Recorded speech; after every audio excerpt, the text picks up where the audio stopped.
For the Boston Celtics, it has been the kind of year teams dream about. Nightly clinics on how the game should be played. The architect, Larry Bird, arguably the NBA's best all-round performer. But Bird's 30 points took a backseat to the clutch second-half shooting of Dennis Johnson in the Celtics' first game playoff victory.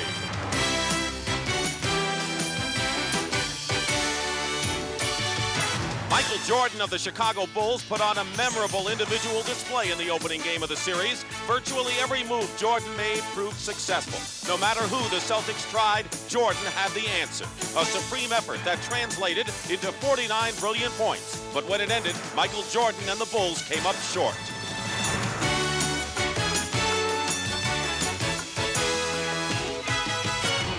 Today is game 2. Again, it's Bird and Jordan, two great stars of the NBA. Square off in Boston, the backdrop, as the Celtics and the Bulls go at it once more in the playoffs.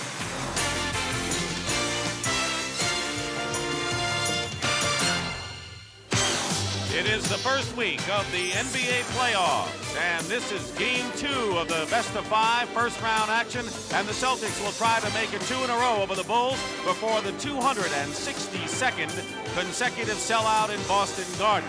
Looking at the Eastern Conference playoff fight, Atlanta already has a 2-0 lead. Milwaukee will try for 2 in a row against New Jersey later today, and Philadelphia will try to rebound from a stunning loss to Washington on Friday night. And hello again, everyone. I'm Dick Stockton, and welcome to the NBA on CBS. Well, the Boston Celtics won more games than anyone this year in the league. They had the biggest winning streak at 14. They have won more championships, as everyone knows, at 15. But perhaps the most impressive number was their fantastic and astounding home court record, 40-1. And 31 consecutive games to finish the season in the regular year, and then they beat Chicago in the first game. Tommy Heinsohn will be inducted into Basketball's Hall of Fame on May the 6th, who played for the Boston Celtics. On this very floor, this team apparently has no weaknesses. Is that true? They have a very strong inside game, Dick. Multiple low-post players, Robert Parish, Kevin McHale, Bill Walton, Larry Bird. Very difficult to stop. Timely defense, team defense, the best kind. So they're very difficult to stop. Outside shooting, they've got it all. Now the Chicago Bulls, with over 50 losses, 52 to be exact, the worst record of any team in the playoffs, but they have a good excuse. They never really found an identity this year. All kinds of injuries, suspensions. Michael Jordan, the biggest one. He went down with a broken left foot on the third game of the year, missed 3/4 of the season. But did he light up this place on Thursday night with a brilliant 49-point effort? Jordan, is he single-handed for Chicago? What's the story there? Too much for one man to try and beat the Boston Celtics. Other players have to get involved. Michael Jordan scored half their points in the first half on the other night, and they end up 2 points down. That's astounding. But it's too draining an experience, and they must put pressure on the other Celtic defenders by getting the likes of Dave Corzine, Kyle Macy involved, as well as Orlando Woolridge. All right, so that's the story right here, and Pat O'Brien is with the man who lit up the place, Michael Jordan. Thank you, Dick. Michael just got a nice round of applause here. The question is, can one man beat the Lakers, or do you need a more diversified attack today? Well, we're playing the Boston Celtics, Pat, but I think it's going to be more of a 5-man game, and we really have to play a complete basketball game. I don't think one man can beat the Boston Celtics. It's hard to imagine that 6 weeks ago you were sitting on the bench. Yes, it is. It's very hard for me to imagine. I'm very happy I'm playing now, and I'm very happy that I can contribute to the team.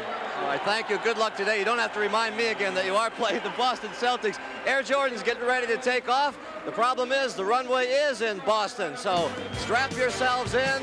This is the NBA on CBS.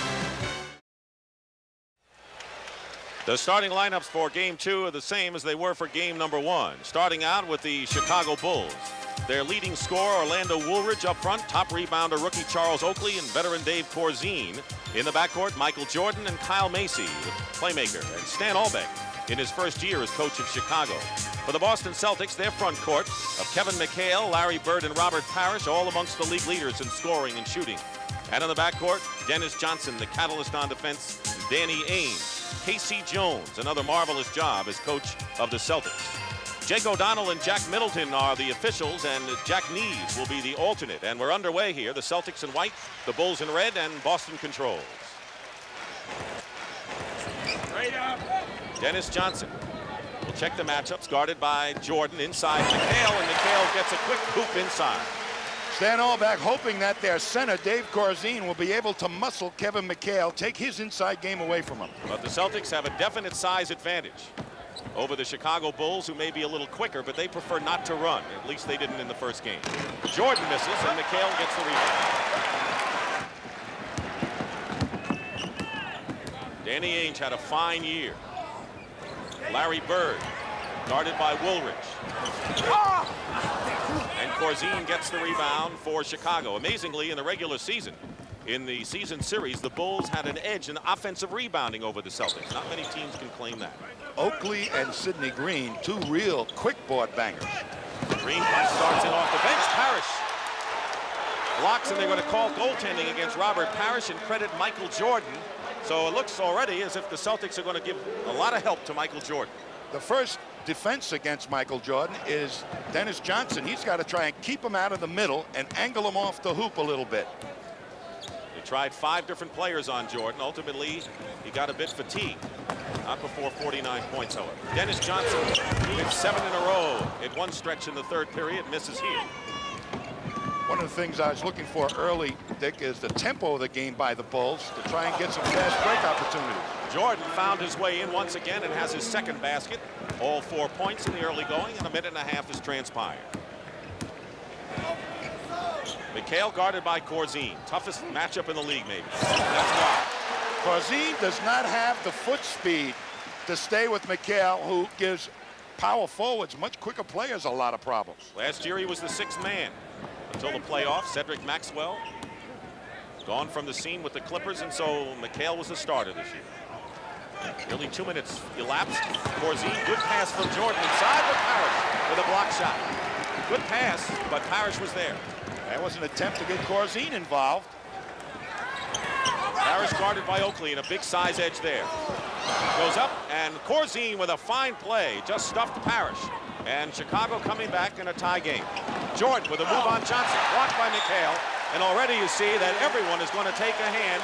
Stan Albeck sees too in trying to help Dennis Johnson guard Michael Jordan. If they get by, if Michael Jordan gets by Dennis Johnson, the other Celtics are going to clog up the lane, it looks like. What should Jordan do in that case? Look, either put it off the glass and hope that one of his freer players can get an offensive rebound, or make a direct pass to one of those free players. Bird, good position inside. Gets it out to Ainge. McHale again. McHale with another basket. McHale has 6, and Jordan has 6, and we're tied with those numbers. Corzine, with all his beef, is still letting Kevin McHale get the sweet position down and close to the hoop. Nearly 3 minutes gone by, opening period, and we're tied. Orlando Woolridge, long range. Woolridge scored 37 points and had a tremendous game in the one game the Bulls beat the Celtics in the regular year. They did it with fast break basketball, Dick, and I think that's where Orlando is at his best, out on the open court. In the first game, the Bulls did not use that speed advantage at all. Parish scored after McHale's miss. Celtics known for getting the ball down court in a hurry in a lot of ways. Jordan short there. Inside, Oakley fights his way. Tipped up and finally drops in. May have been Corzine, and it was. And we'll have a foul against Chicago. Dave Corzine commits the foul. Well, Corzine, an attempt right here as trying to take away position, but you can't let Kevin McHale get that close to the hoop. McHale misses the shot. And here's Jordan over to Woolridge. Woolridge averaged 29 against the Celtics this season. McHale the rebound out to Ainge. Chicago getting back defensively. Corzine had a great inside position on a rebound, but didn't use it. Ainge throws the ball into the third row. And Casey Jones, who has won 60 or more games 4 times. Both teams shooting well in the opening moments. 8:07 on the clock. Chicago by 2. McHale finds Parish, and Oakley fouls him. What can you do realistically, Tommy, when you have a 6'9" Oakley and a Corzine who's 6'11", but not a big 6'11" against the likes of McHale, Parish, and later on Walt. What they're trying to do, Stan Albeck, is put experience against Kevin McHale and Dave Corzine, knowing that the Celtics don't like to use Parish. He's their second low post option, hoping that the Celtics won't use that against Oakley to take advantage of his inexperience. Here's Parish, who symbolized the size edge with a 14 rebound average against the Bulls in the 6 games during the regular year. I think that matchup, Parish against Oakley, is their saber matchup. Whenever they really have some problems, they may go to that one. We're tied at 10. Game has been tied 5 times. Corzine moving outside, Bird guarding him, if you want to call it that. Bird does not like to guard someone. The basket counts, and a good play and a slice move in there by Orlando Woolridge. Interesting matchup stick by Casey Jones. Bird is guarding Corzine, and McHale takes Woolridge. Normally, you would expect Bird to take Woolridge, but Casey feels McHale, the bigger player, will be able to do a better job, take away the speed of Woolridge. McHale with the personal foul and a 3-point play by Orlando Woolridge. And Chicago leads 13-10. Parish up against Oakley. Out of bounds. Chicago ball. Of course, Larry Bird, as you pointed out many times in the past, is probably one of the best safety men. A good team defender, not perhaps individual defender. So the last thing Casey wants to do is to have Bird guard one of the firepower men for Chicago. It's too much of a burden for Bird, and it's a smart adjustment by Casey Jones, in my opinion. Oakley hits from outside. So 4 of the starting 5 have scored for the Chicago Bulls. So they have spread the sugar around a little bit. Dennis Johnson misses, gets his own rebound, and try to get it over to Larry Bird, and Oakley may be called for his 2nd personal foul. What a year and a strong finish for the 9th pick, Charles Oakley. He's going to be a bona fide star in this league if he isn't already. He's got some things to learn, like how to get that shot off in the low post, but boy, does he bang on the boards. Actually drafted by Cleveland and then traded to Chicago in the deal involving Keith Lee, the rookie from Memphis State. Came from Virginia Union. A year later is playing at Boston Garden in the NBA playoffs. Celtics starting off not running as well, just like the other night. Feed to Ainge. Dennis Johnson. There's Walton and Seasting on the Celtic bench. Maybe the key reasons why the Celtics have had such a great year, and good passing by Boston. And it's 15-12. Of course, the Bulls are getting back defensively. Stop that break. When the Celtics put the pressure on the defense by pushing it up fast, that's when they're at their best, both for layups and low post play. 8 on the shot clock. Oakley hit 1, fakes Parish, goes in strong, and gets the basket. Charles Oakley at 6'9", leading rebounder for the Bulls this year. Stan Albeck's shot has to be complete by now. The only man who hasn't scored in the starting group has been Kyle Macy. Ainge goes for 3 and nearly had it. Spun out, rebound by Oakley. Chicago had a 12-point lead in the first half of the game against the Celtics Thursday. Jordan trying to fake Bird, can't do it. Hits the jumper, but Bird played pretty well defensively against Jordan there. You got to hang on Jordan's shooting hand. Most players try to force him to his left and make him bring the ball to you. Biggest lead of the game. 7 points for the Bulls. Under 6 minutes to go. Bird. McHale. Parish. McHale made the big play, though. When the Celtics bang on the boards, and they're perfectly capable of getting those offensive rebounds, that's when they're doubly difficult. McHale out to guard Woolridge in the lane. Tough shot, tough defense by McHale. Bird the rebound, and the Celtics trailing by 5 with 5:25 remaining in the first period, and Oakley intercepts that pass. Bird and Johnson back defensively. Oakley goes in, and they're going to call offensive foul. Bird, one of the great anticipators on defense, knew what Oakley was going to do there and got position. The master of the half-inch got him for the charge. And 3 fouls on Oakley, and he'll come out of the ball game when we return. The Houston Rockets let Sacramento get back in the game last night and ended up winning to take a 2-0 lead in that series. Robert Reed, 29 points. He's been starting in the backcourt. The Lakers, with another blowout over San Antonio, have a 2-0 lead. Magic Johnson with a superb game. Atlanta 2-0 over Detroit, winning for the second straight time on their home court. Dominique Wilkins, 50 points. But when was the last time you ever saw a 5'5" player? Talking about Spud Webb called for goaltending. And here's what happened in the waning seconds of the game. Spud Webb, the slam dunk champion, called for goaltending. And the Atlanta Hawks have a 2-0 lead, and a pretty good all-around game for Spud Webb as well.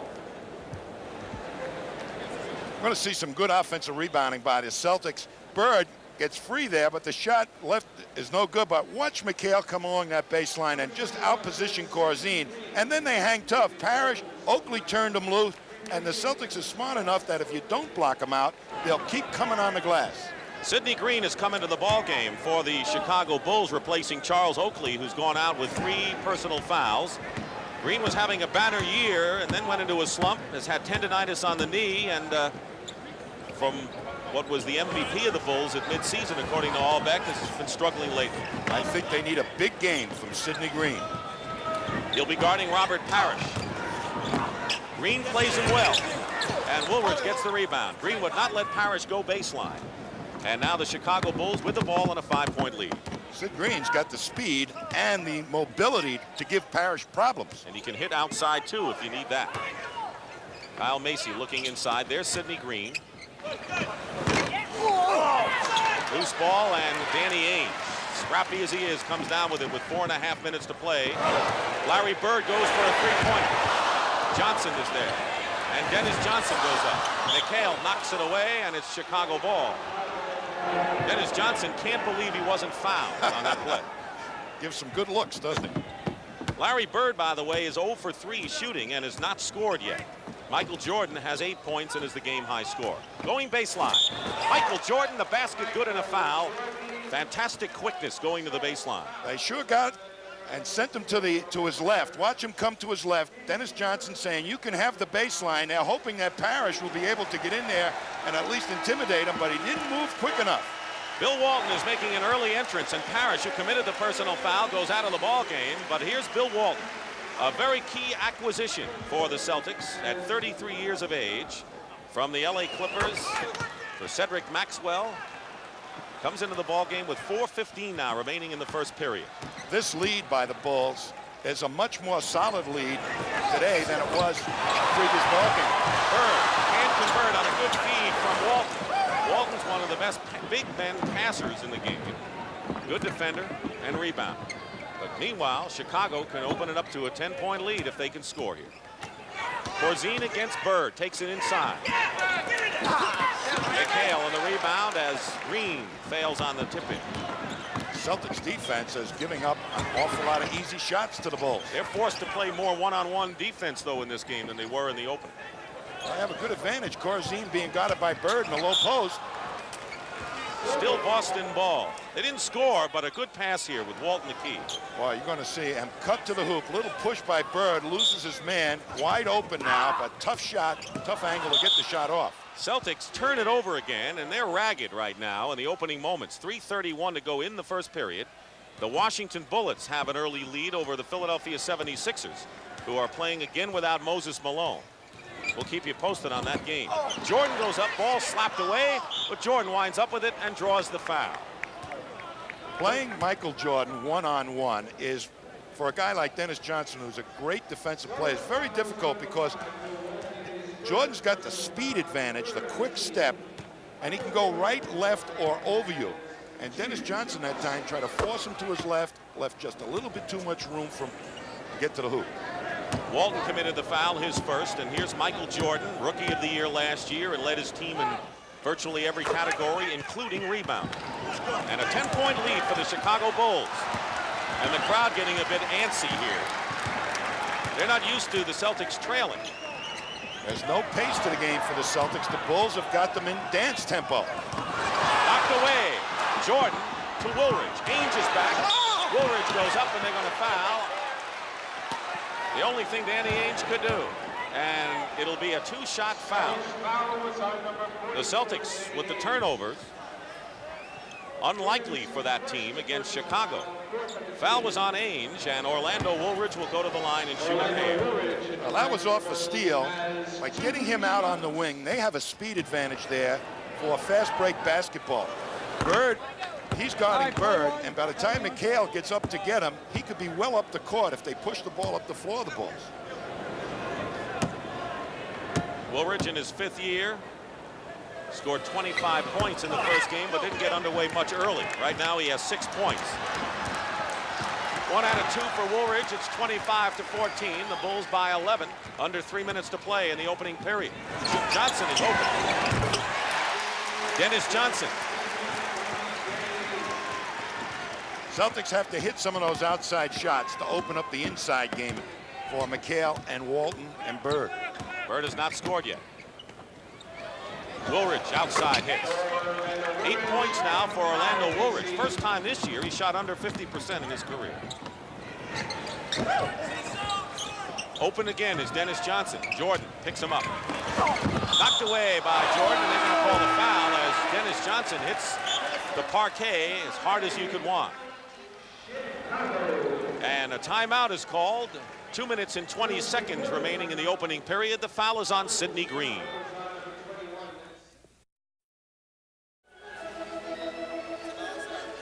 First thing the Celtics want to do is not let Michael Jordan get a direct line of penetration down the lane. They want to try and angle him off the hoop a little bit so that he doesn't have a decent shot to the basket. These two men are going to try and cut down on that penetration, even on the angle up. But you see what happens here. Jordan is so good. A little move, and quickly he gets by Dennis Johnson. There's Bird stepping in. He loses the ball, but the rest of them are able to pick it up off the floor. So you have to go out, stop him, and still worry about the big guys picking the ball off the glass. One of the best scoring performances against the Celtics occurred in game 1 of this series. Boston won, however, 123-104, and keep in mind that the 104 points they allowed was exactly what their season's defensive average was. So they were not at all disturbed over that. They'll take it again. On the line is Dennis Johnson. The Celtics have not played the pace game that they normally do. Push it at you, push it at you. It's important to the Celtics big men. Why? Because if they can get up the court, the double teams do not develop that quick. Why haven't they? They're not pacing the ball up the floor. Words, they're walking it up or three-quarter speeding it up. They got to really make a concerted effort to push it hard at the defense. Shooting so far in this game, Chicago 55%. One time they beat the Celtics, they shot over 50%. It was the only time they did against Boston. Going inside is Sidney Green. That's the kind of shot he has to take, even though that went off, and Walton gets the rebound. 2 minutes to go in the first period. Sidney Green had a game here earlier in the year where he dominated the low post against the Celtics. Under 2 minutes, 9 on the shot clock. They go into McHale, guarded by Corzine, and a good move in by Kevin McHale. 16th leading scorer in the league and the 5th best shooter in the NBA. And he hit 10 of 11 against the Bulls in game 1. Woolridge against McHale, gets a piece of it. Walton quickly back to McHale. Jordan picks up McHale and takes the ball away from him. That was a pickpocket move if there ever was one. And Jordan goes up, and the blocking foul against the Celtics. And the crowd won't agree. Well, McHale has no business putting it on the floor against a quick player like Michael Jordan. A big guy dribbling, it's too high, easy for a smaller man to pick it off. And up he comes. Anytime he gets a chance to bring it up and get it into the painted area, it's going to cause problems for the Celtics. We talked about Walton. Here's the other key man, Jerry Seasting. With Johnson coming out of the ball game, Seasting has given the Celtics that reliable outside shot. 57% shooter from the field. Jerry Seasting, formerly of the Indiana Pacers. There's Gene Banks into the ball game, a defensive stopper, and he just may be guarding Larry Bird, 6'8". Former San Antonio Spur. In fact, there are 4 former Spurs on the Chicago Bulls. Gene Banks has really got his hands full, but he's got the intelligence to try and take that half-inch advantage that Bird counts on away from him. 1:18 to go. Bird working against Banks. Short. Walton is there for the easy basket. The ball was there for someone to grab, and it was Bill Walton, who has 2 fouls and 2 points so far. Seasting is guarding Macy. I wouldn't be surprised if George Gervin comes in before long. Macy has not scored yet, the only starter for the Bulls. Corzine in and out, Walton the rebound, and now they're going to call the foul, and Banks and Bird look at each other, and it looks like Banks was hit. 22nd timeout. There's some banging going on there. Corzine shot, but watch Bird now swing.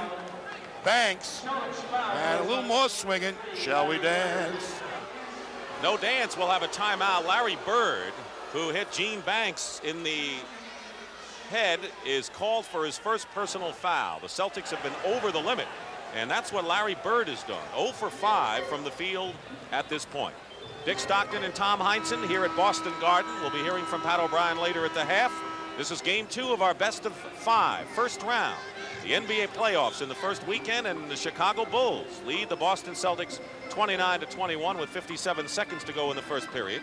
Keep in mind, the Bulls, playing, I guess, a different kind of game, also had a lead of 12 points early against the Celtics before they turned it on in game 1. But the fact that they're all involved, Dick, is going to make them a lot more confident basketball team. This lead is a substantial lead as compared to the previous ball game where it was produced primarily by Jordan's good play. They're looking at Larry Bird's right hand. And on the line is Gene Banks. Banks, along with Corzine, John Paxson, and George Gervin are all former San Antonio Spurs. If it's that right index finger on Bird, that's going to really affect him. He had that broken finger, and it's caused him lots of shooting problems.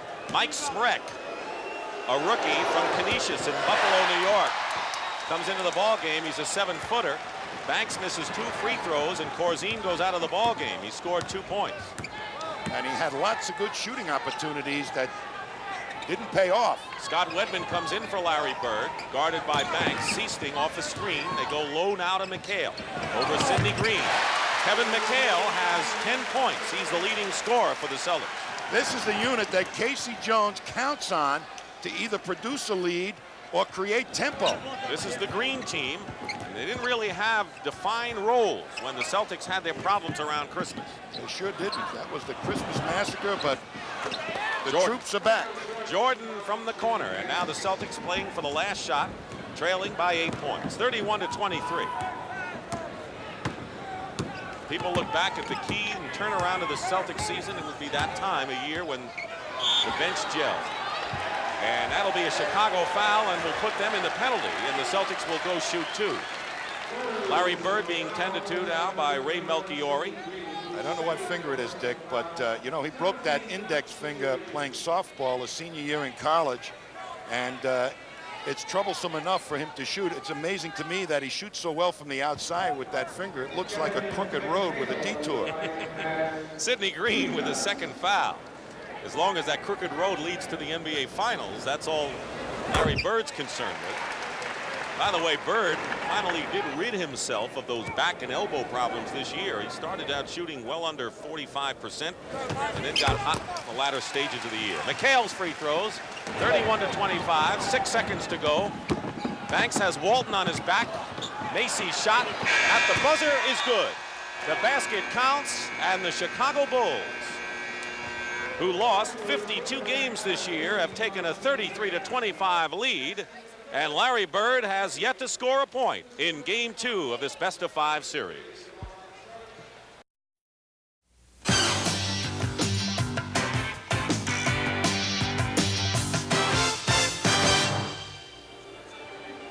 Chicago has an 8-point lead as we start the second period, but this was a key play as far as Larry Bird and the Celtics go. Well, that's the penalty you pay Larry Bird as a team defender. Good pick, and Bird tries to fight his way through, and doing that hurts his hand, and you can see already he's looking at that right hand, and it ended up his last 2 fingers. Now he gets a little angry and goes at Banks, which I don't think was quite fair, because Banks was really played good offense that time. Now you see, well, it's that the last 2 fingers. Smaller tape. I think Ray Melchiori put smaller tape on those last 2 fingers. But look at that index finger. He's got a bump on that index finger. Looks like Mount Everest.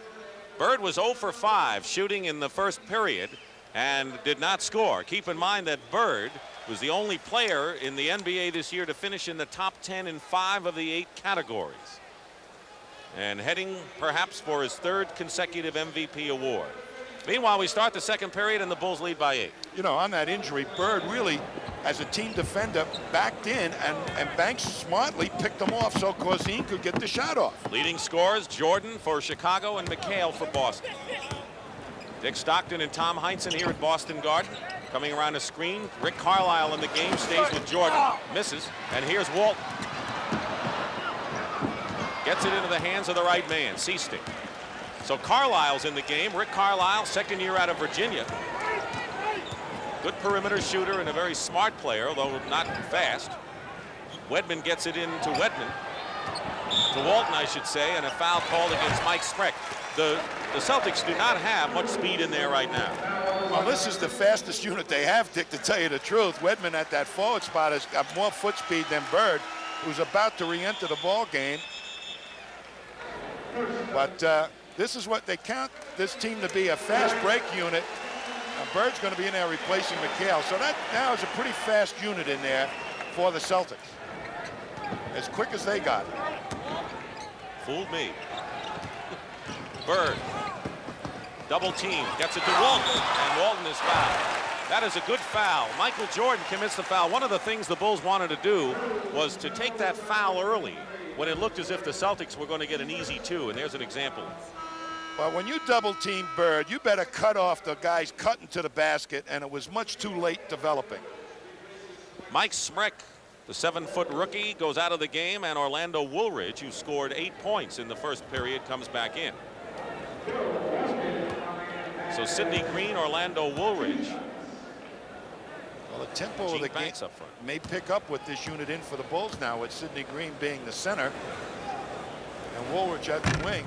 Maybe they'll turn him loose. It is a quicker team. Yes, much, and they'll be playing against the fastest that the Celtics have to offer, and the Bulls still have a tremendous speed advantage. I love fast basketball players and fast style of play. You need easy hoops. But you got to practice it, and it has to be a way of life for a team. That's what Stan Albeck said, Dick. That they just weren't together long enough to get it down. They started off fast breaking, but weren't able to continue it without Jordan. Woolridge's shot misses. And Stan Albeck was looking for interference and a goaltend call against Walton. Instead, the Celtics have the ball. We have a minute gone by in the second period, and it's a 6-point Chicago lead at 33-27. Walton guarded by Green. Green gives ground, and Walton will take the shot. Sidney Green the rebound. Out to Gene Banks. And say, Bill Walton, if you're going to kill us from out there, be my guest. Wedman is on Banks. Banks goes up. Walton another rebound. Walton has 7 rebounds coming off the bench today. So Carlisle guarded by Jordan. Bird guarded 1-on-1 with Woolridge. Wedman hits from outside. Scott Wedman, who is a starter when Kevin McHale was out of action with his Achilles injury, had an 11-3 record as a starter with the Celtics. That was great rotation defense that time by the Bulls with Michael Jordan, and yet Wedman, the quick shooter, still got an easy shot off. Kyle Macy and Seasting hooked in. George Gervin gets off the bench. He'll come in for the first time in a moment. Green working against Walton goes in. Walton with another rebound, his 8th, and here's a 3-on-1 break for Boston. But traveling call against Rick Carlisle. You don't often see that from the men in white and green. Sidney Green and George Gervin will be coming into the ball game for the Chicago Bulls, who still lead, but now it's 4.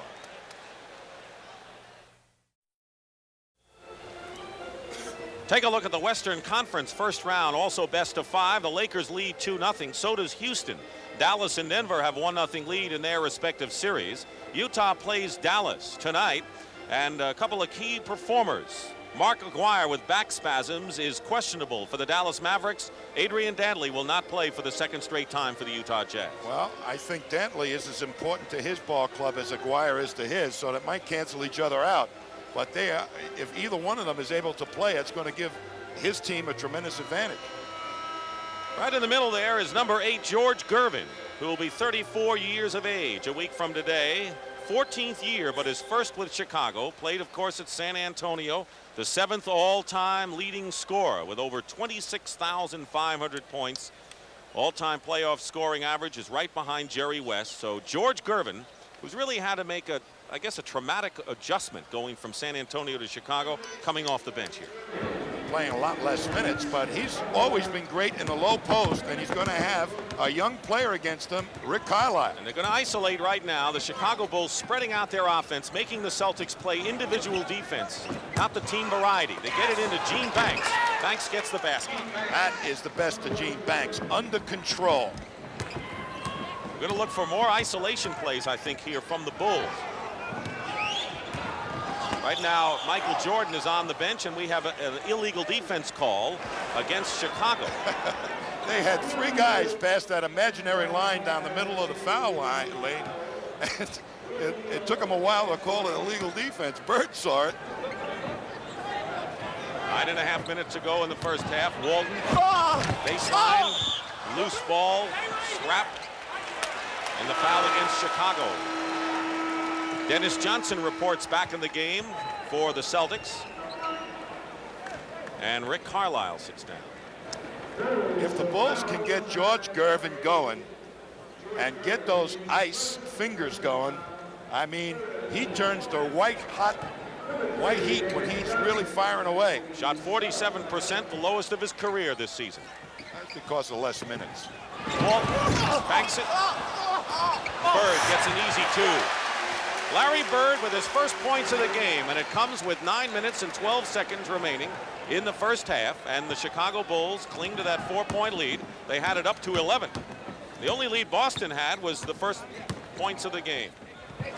Without Jordan in the game, they've got to find a guy they can give the ball to and count on him to get him a couple of points. Gervin going in, crashing the boards, and a good play inside. Sidney Green. Sidney Green with his first basket. He is really great at crashing the board if you don't block him out on a penetration move. Bird over Woolridge. He may be getting hot now. He got a layup. Maybe that's all he needed. And now the outside shot, and it's a 4-point, 37-33 affair. John Paxson getting off the bench for the Chicago Bulls, coming in to replace Macy, perhaps. Banks finally fires it with 7 seconds on the shot, and Gene Banks with his second basket, and it's up to 6 once more. They certainly were looking to get it to Gervin that time, to the point where Bird fell off and gave Banks the shot. Bird with 2 straight, misses that shot. Banks has the rebound, forcing the action. The Bulls running a lot more than they had. They didn't run at all, really, in game 1. Macy controlling, guarded by Cecil. Here's Woolridge. And in there is Sidney Green on the weak side. Jordan remains on the bench, shaking his head, and the Chicago Bulls have raised their lead to 8 with Jordan sitting. I'll tell you, Walton retreated to stop any kind of penetration, forgot about Sidney Green. You can't do that with Sidney Green. He'll kill you on the glass. Once Sidney Green comes swooping in, Walton has got him, forgets where he is, going for the rebound himself, and there's Green, the great leaper, right behind him with more than an elbow of leaping ability above Walton. John Paxson comes in the backcourt, and Robert Parish is back for the Celtics. Parish over the top commits the loose ball foul. Orlando Woolridge, who committed that last personal, was fouled by Parish. Second foul on Parish. So right now Chicago has John Paxson, almost a carbon copy of Kyle Macy, perhaps a little stronger and quicker. In the backcourt, Corzine is in with Banks, Woolridge, and Gervin. Jordan still on the bench. Woolridge. Gervin tries to keep it alive. Into the hands of Dennis Johnson. And a Chicago foul, and there's another good foul for Chicago, because that was a 3-on-1 break for Boston. And John Paxson against some big guys that were going to swoop in. I'm amazed that Sidney Green came out of that ball game right now, because he was giving them that second effort that was producing some solid points. 2 shots for Dennis Johnson. The foul was on Banks. We've been talking about getting Sidney Green his head back into the game and feeling good about himself. The boy made 2 great moves, and back on the bench. Keep in mind, he has tendonitis of the knee, and that may be a factor in this thing. And so they got some good moments from Green. We'll see when he comes back. That's the other side. But the leaping ability that time didn't look like he was thinking about his tendonitis. Didn't look like he was thinking about anything but winning this game. That's right. 7 minutes to go in the first half. 41-34 in favor of Chicago. Gervin. Woolridge inside. Tried to draw the foul. He couldn't. Bird bodied him well. McHale comes down with the ball into the hands of Dennis Johnson. He tries to draw the foul. Parish sees Dennis Johnson open. Doesn't go that way. Bird, pick and roll, decides to go strong to the hoop. Well, they all just let him swoop through there, the Bulls. And it's a 5-point Chicago lead with 6 minutes and 20 seconds to go in the first half, and a 22nd timeout called by Chicago. A little fake pick and roll. That creates a little problem, but watch, they allow Bird to just swoop in. They never cut off his penetration. Corzine trying to maintain contact with McHale. Didn't get there quick enough.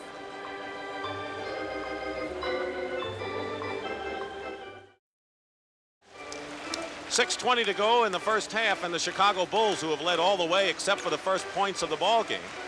Speaking about a close game at the Spectrum in Philadelphia, the Washington Bullets are tied with the 76ers at 35.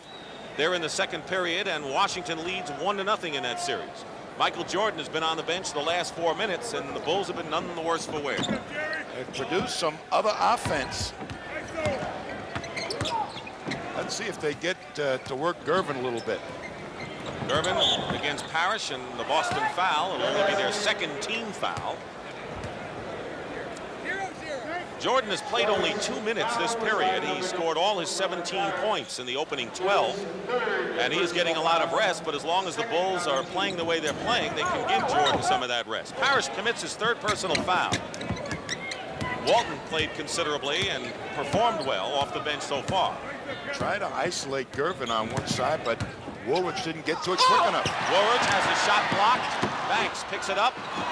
Whirling dervish to Corzine.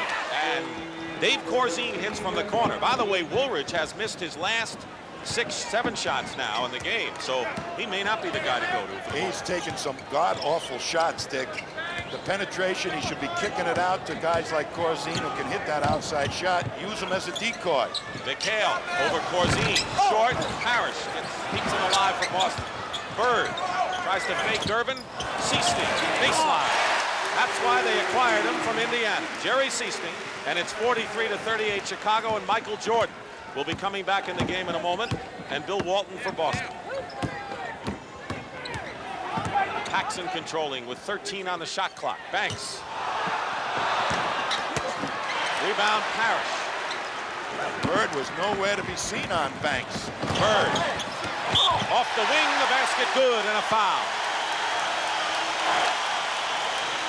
And Walton comes back for the Celtics, and Michael Jordan checks in for the Chicago Bulls. Push the ball up the court. Good things happen. Nice outlet pass. It gets up reasonably, and Seasting loves to fast break. Back to Dennis in the middle, and before the defense is even alert, the Celtic use the fourth man up the court. No defender there. Jordan comes in replacing George Gervin, who I don't believe even attempted a shot in the time he was in there. Foul was on Corzine. The three-point play with 5 minutes to go cuts the Bulls' lead to 2. Well, that's a terrible thing. A guy like George Gervin, with all the playoff experience and a great offensive ability, not to get a shot off while he's in there. He's a weapon. Bird guarding Banks. Rainbow shot. Misses. Paxson, safety man, intercepts. Into Banks. Good spin move, but Walton blocks it. And Walton's, or they said Banks stepped on the line. It's going to be Boston ball. So Bill Walton playing a major role off the bench. And Sidney Green, who played 11 minutes, coming back in the ball game for Chicago. And the crowd is up because the Celtics can tie it here. And they do. No. Foul before the shot. Gene Banks is really having his problems offensively and defensively. I think he's talking to himself and making this game much more difficult than it has to be. Taking some bad shots. Last time he had Walton in the low post. Whenever he thinks that's a mismatch in his favor, he got to go back to the scoring, back to the playbook, because there's no way he should be taking Bill Walton to the hoop in the low post. Banks goes out. He scored 4 points, and Larry Bird can tie the game. We have had 5 ties early on before Chicago moved out in front and led by as many as 11. It's the first tie since we were knotted up at 10 apiece. 4:20 remaining in the first half. Chicago led 33-25 after 1 period. Bird is on Green. Ball knocked away. It's still Chicago. Bird forced to guard Sidney Green. That might be a good matchup for the Bulls to go to. Let Green get in the low post. McHale is guarding Woolridge, who's been ice cold. Jordan against Dennis Johnson. Jordan. Chicago leading 45-43. 19 for Michael Jordan. That's his first points in this second period. That's what the Celtics do so well. They pick on people. The Bulls are not picking on people here in the first half. They don't have that many weapons, although if they go with a quick team, that may be their answer. Seasling misses. Woolridge the rebound. Chicago does have a quickness edge on the Celtics generally down the roster. Have not used it that effectively, other than to, quick steps like this from Michael Jordan. Jordan going in, baseline, defended by Walton.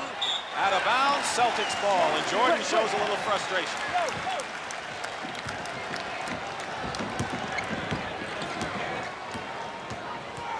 Dennis Johnson over Jordan. Sidney Green the rebound. 3:15 to go. Jordan inside to Woolridge. Basket good and a foul. And that looked like a Celtic playbook. When he gets in the paint, remember, try and angle him off. He gets everybody looking because their concern is him, and he has become alert himself as a decoy for somebody to slip behind the defenders who have lost their attention, and Woolridge smart that time to get open. Interestingly enough, Walton with the foul, his third, so the 2 Celtic centers, Parish and Walton, each are burdened with 3 personal fouls right now, and Parish on the bench. 48-43 in favor of Chicago, winding down to 3 minutes to go in the half. Danny Ainge will return, and Jerry Seasting goes out for the Celtics, and we'll have a timeout ourselves with just 1 second, less than 3 minutes to go in the half. Celtics inbounding, and Larry Bird. What's the story with Bird today? How are the Bulls playing? Bird said that his prime function, he thought, was to really develop the inside game for the others and not to look for a shot. But the Bulls are also getting out there and challenging him on his outside shot. McHale draws the foul. And looks like he hit his head. McHale scored all his 12 points in the first period. He has none this quarter. Larry Bird has all of his 11 this period. Let's see what happens here. He gets sandwiched, and somebody comes over. And actually what happened, it looked like he got a little whiplash or an elbow in the forehead. Dave Corzine commits his 3rd foul. Oakley and Corzine each with 3. So McHale trying to get the cobwebs out. Want to remind you that you're watching the second game of a best-of-5 first-round NBA playoff at Boston Garden. Dick Stockton and Tom Heinsohn here on CBS. The Boston Celtics with the best record in the league and a 41-1 record at the Garden this year, trailing right now 48-43 and 2:56 to go in the first half. Foul Story. Parish and Walton, the 2 Celtic centers, have 3, and Oakley Corzine also 3. And his eye is cut there too, Dick. That was a nice little elbow he got there. Chicago had scored 5 in a row to break a 43 all tie before the free throw. 13 on the shot clock. Jordan inside to Woolridge, spins around, basket counts, and a foul. Great move by Orlando Woolridge, and keep in mind he's had a knee problem and a sprained wrist, but he showed no effects of it there. They played a little 2-on-2 basketball, and that freed up Woolridge. He was Dennis Johnson ended up on him originally. McHale has been trying to guard him, but when you do stuff like that, the Celtics switch a lot. You got to look for the advantage on the mismatch. They finally got to it. Foul was on McHale, his 2nd. It's 50-44, 2.5 minutes to play in the opening half. Chicago leading, and they've led practically all the way in this first half. Bird banks it, tips out, tipped in the air. Volleyball comes down to Ainge. Walton.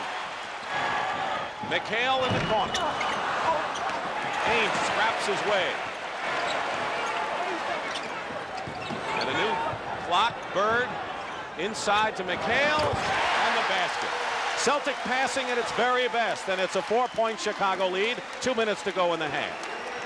You know, the guards' patience of the Celtics to find that good matchup is what really makes this team click. Jordan controlling against Dennis Johnson, and they isolate him. Misses it all. Save though. Green. Jordan. And the rebound by Walton. The Bulls did everything but score on that sequence. Bird tries that extra pass. Whistle. No basket, and a 3-second violation called against Boston. And even Stan Albeck's enjoying this first half. Danny Ainge makes one great steal here, goes up high. I mean, that's a great athletic skill there to take it away from a bigger man. 4-point lead for Chicago. Sidney Green is up on high, setting a screen. Johnson trying to fight through it on a switch. Bird guards Jordan, and Jordan hits the jumper anyway. Michael Jordan, 21 points, and it's 52-46 Bulls. Looking inside to McHale, nothing doing. Corzine denying. Dennis Johnson misses a three. Walton though. Jordan with under a minute to go, and the ball bouncing into the hands of the Bulls. Corzine inside to Paxson. Paxson gets the basket, and now the Chicago Bulls have opened it up 54-46, and they have been the strong team down the stretch in this quarter. They played good push-up basketball that time. Some of the Celtics big people didn't get back. McHale off balance, draws the foul. Stan Albeck made comments after game one that he got less of a break from the officials, and that the Celtics were able to use mayhem, to say the least, inside. Of course, Casey Jones said, well, if they're playing a physical game, what do you expect? They should commit most of the fouls. In any event, Corzine has number 4. Well, I used to be a coach. I used to use rhetoric like that, too. It's like a coach's book for coming into the Boston Garden on how to get the officials on your side. Not just the Boston Garden, but anytime you're on the road. Doesn't seem to help much here, looking at the record of the Celtics this year. You can see the blood on the jersey of Kevin McHale from that cut left eye. Hits the free throws. Banks is in the ball game with 38 seconds to go. Chicago leading by 6. And they'll call the foul on Ainge. Second foul, but that will put the Celtics into the penalty. And so John Paxson will shoot 2. That was kind of a chicken foul. It looked more like Paxson fell down and Ainge fouled him. Paxson, of course, comes from a great bloodline of basketball people. Of course, you must have played against his dad. I certainly did. A great player. With the Lakers and the Royals, and his brother, of course, Jim, is with the Portland Trailblazers. They want this man here to shoot more. They want him to get that outside shot going. They feel he can push it up the floor better than even Kyle Mason. 34 seconds to go. 8-point lead for Chicago. Their biggest lead was 11. Ainge taking it all the way in. Bird tipping. Walton tips it in. And Bill Walton with 6 points in the ball game and 13 rebounds has been the key center, not Parish so far for the Celtics. Celtics used some great stuff on the offensive boards on those fast breaks. That penetration by Danny Ainge that time, even though he missed it, he produced the 2 points for the team. 6 on the shot clock, so there's a 3-second differential. Jordan with a fake shot and draws the foul. Dennis Johnson, beside himself with frustration after that, did not agree with it. That's his first personal foul. When Michael Jordan beats you going to the right, you have to lean across him and bring your hand down, and that's when the official will normally call the foul. Mike Tebow, who is one of the assistant coaches with Chicago, said about Jordan, he's got the jump shot ability of a Jerry West and the ability to go to the hoop of a Julius Erving. Pretty good people to be compared with. I call him Mercury. You ever hold Mercury in your hand? He's all over the place. Foul with 3 seconds to go, and now it's Michael Jordan who is complaining. There is Mike Tebow kneeling down. Actually, Tebow is not on the bench. He must be upstairs sending in plays from the top. The foul. Helicopter, huh? Sidney Green gets called with his 3rd personal foul. Corzine has 4. Oakley and Green 3 for Chicago. Parish and Walton each with 3 for Boston. The Bulls have played as well as they can play. And the Celtics really haven't gotten their game together whatsoever, and the Celtics are still in it. Celtics are rarely out of it this early. I guess, though, in the one loss they experienced to Portland here, they were out of it early. That was a rout. Right. 1 out of 2, 2 seconds to go, and then that shot will not count if it goes.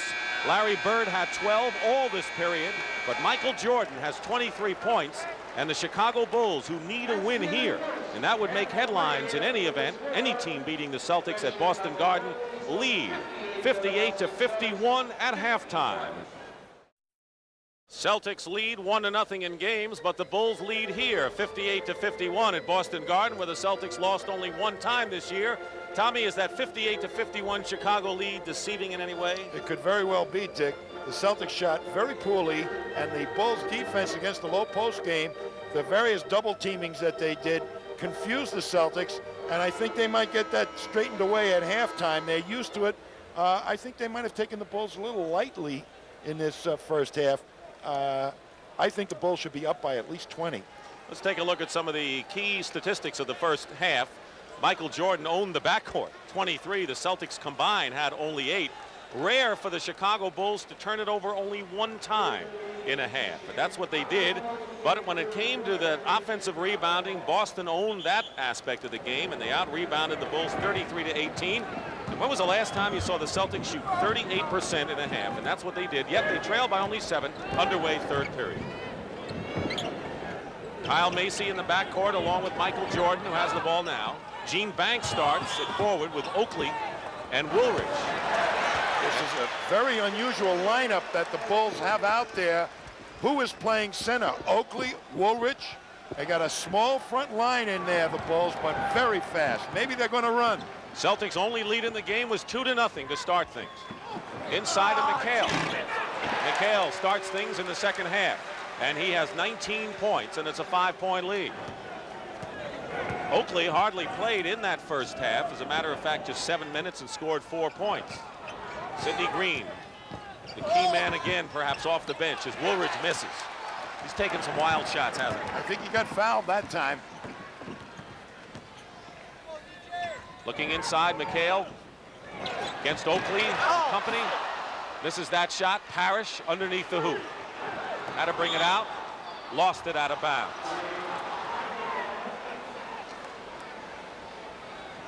Celtics with a tremendous domination off the glass. Woolridge with 13 points. He has the ball along with Jordan's 23. Woolridge missed inside. Woolridge on that one-on-one game, I think they ought to park that for a while and find somebody else. Banks working against Bird on a post-up. McHale tried to double team, and Woolridge misses again. Here's Michael Jordan. Basket will be good and a foul, and 25 for Michael Jordan in the game. You know, this lineup that they have in there, I got to ask him after the game why it's in there, because there's no real size and no real strength. There's Oakley's pretty Oakley. strong, but there's no inside game or board banging going on. You mean Sidney Green? Sidney Green, I think. He's got 3 fouls. Maybe they're trying to save him, but McHale can have a field day against this unit. Minute and a half gone by in the 3rd period, 61-53, an 8-point lead. Bird inside the 3-point line, hits for 2. Larry Bird has 14 points. They've been not allowing him to get that shot off, haven't they? They've been in his jersey with him. They've taken his defender out of the normal team defense. Ainge is on Macy, who has attempted only 1 shot in the ball game. Woolridge working against McHale goes in, and a good move by Orlando Woolridge, 15 in the game. I guess they're going to give it to him until he gets it right. 6 for 18 is the shooting for a Woolridge. 33%. Ainge for 3. And the rebound by the O. Stan Albeck does not have a lot of respect for Kevin McHale's defense. Jordan goes up, no basket and a foul. Dennis Johnson with his 3rd personal foul and a timeout here with 9:38 to go in the 3rd. So Michael Jordan with 49 in game 1, 26 right now, and Tommy asked some of the Celtic guards their observations on how to play Michael Jordan. Foul him and hope someone else can come in and do the job. You know, if the team can't stop him, maybe he'll shoot himself to death. I don't know. I guess you give a call to Clint Eastwood because there's not much you can do at that point. Just let him go. They all tried on Thursday, including this man, Dennis Johnson. But when the second half came to play, Dennis Johnson with a tremendous effort. He had 7 baskets in a row in the 3rd period and 26, and he did a better job against Jordan.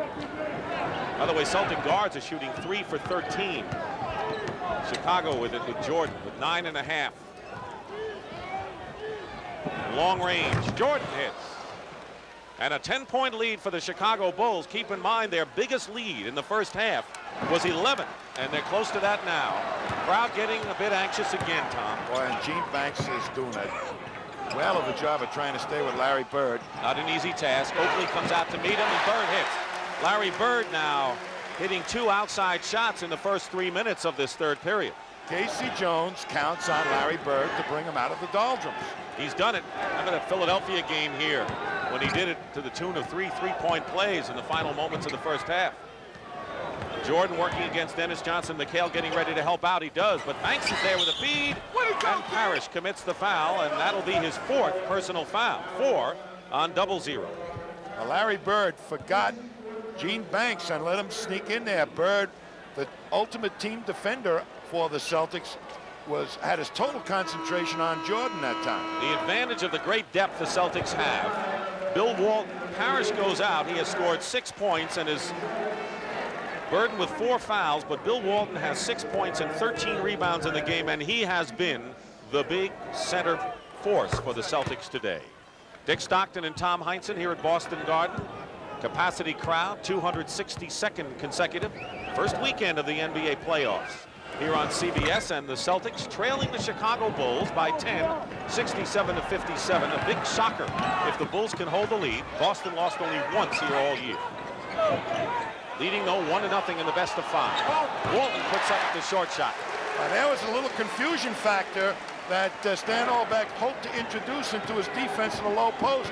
Sometimes double team, sometimes not. Send the double from different directions. It's working. Jordan again handling the ball with 11 on the shot clock. Dueling with Dennis Johnson. Walton loses the rebound to Woolridge and fouls him. That was a tough go inside of 2 determined men going for 1 ball, and Bill Walton commits his 4th foul. So both Celtic centers, Walton and Parish, have 4 fouls. Walton spreading out, but the quicker player, Woolridge, is able to step inside. Normally Walton plays against the bigger, slower guys that don't have the ability to use their quick feet to step inside. You saw what Sidney Green was able to do to him in the first half. But the foul story now becomes focused on the 2 Celtic centers who have 4 fouls. If one or both get into foul trouble, that could be a major factor down the stretch. Should be, but they're smart enough to use those fouls. I'm not too concerned if I were Casey Jones at this point. 4 fouls. Don't forget, you have that man, Greg Kite, in his 3rd year, who's quite a banger, who has seen some quality minutes this year. Nearly 4 minutes going by, 3rd period, and a whistle and a foul away from the ball. Called against Chicago, and a derisive cheer from the crowd, who would think that the Bulls have had the edge in calls so far. Charles Oakley, that's his 4th personal foul. 4 on Oakley, the rookie from Virginia Union. Double team on McHale. Open is Johnson, penetrates and scores. Now that time they doubled, and they forgot to get to Dennis Johnson quick enough. The rotation of the defense of the Bulls wasn't there. 8-point lead for Chicago. They led by 7 at the half. 7:39 remaining in the 3rd. Double on Jordan. Inside, and Banks lost the ball. Got hit in the eye, but lost the ball. Celtics pushing it up, and Ainge goes in. And the foul will be against Chicago. Ainge may be the spark that the Celtics haven't had to get their fast break going so far. He's their real push man because he has the desire to really attack the defense. Dennis Johnson, when he gets the ball on the outlet, really kind of three-quarters it up the court. Danny Ainge has got more speed to apply to the fast break than DJ does. Ainge with his first point of the ball game, averaging nearly 11 a game, coming in and a 90% free throw shooter. Misses one of them though. Foul, by the way, was on Macy, his first. Macy with the ball, guarded by Ainge. Dennis Johnson is sticking with Jordan effectively. Jordans can't seem to get away, and losing the ball momentarily. And losing it for good is Oakley. Celtics with Bird. To Walton. And a 20-second timeout called by Chicago. Listen to the crowd as the Celtics have come back, still trailing by 5. This is the exciting time of the year in the NBA, and the playoffs continue next weekend. We'll be on the air Saturday, 3:30 Eastern time, and then a doubleheader on Sunday, beginning at 1 o'clock Eastern. Of course, we don't know what matchups you'll see. It could be at the tail end, game 5s of the first-round matchups, or the beginning of the conference semifinals. But whatever it is, you'll see some exciting action next weekend on CBS. Philadelphia leading a tight battle over Washington, 64-61 in the Spectrum.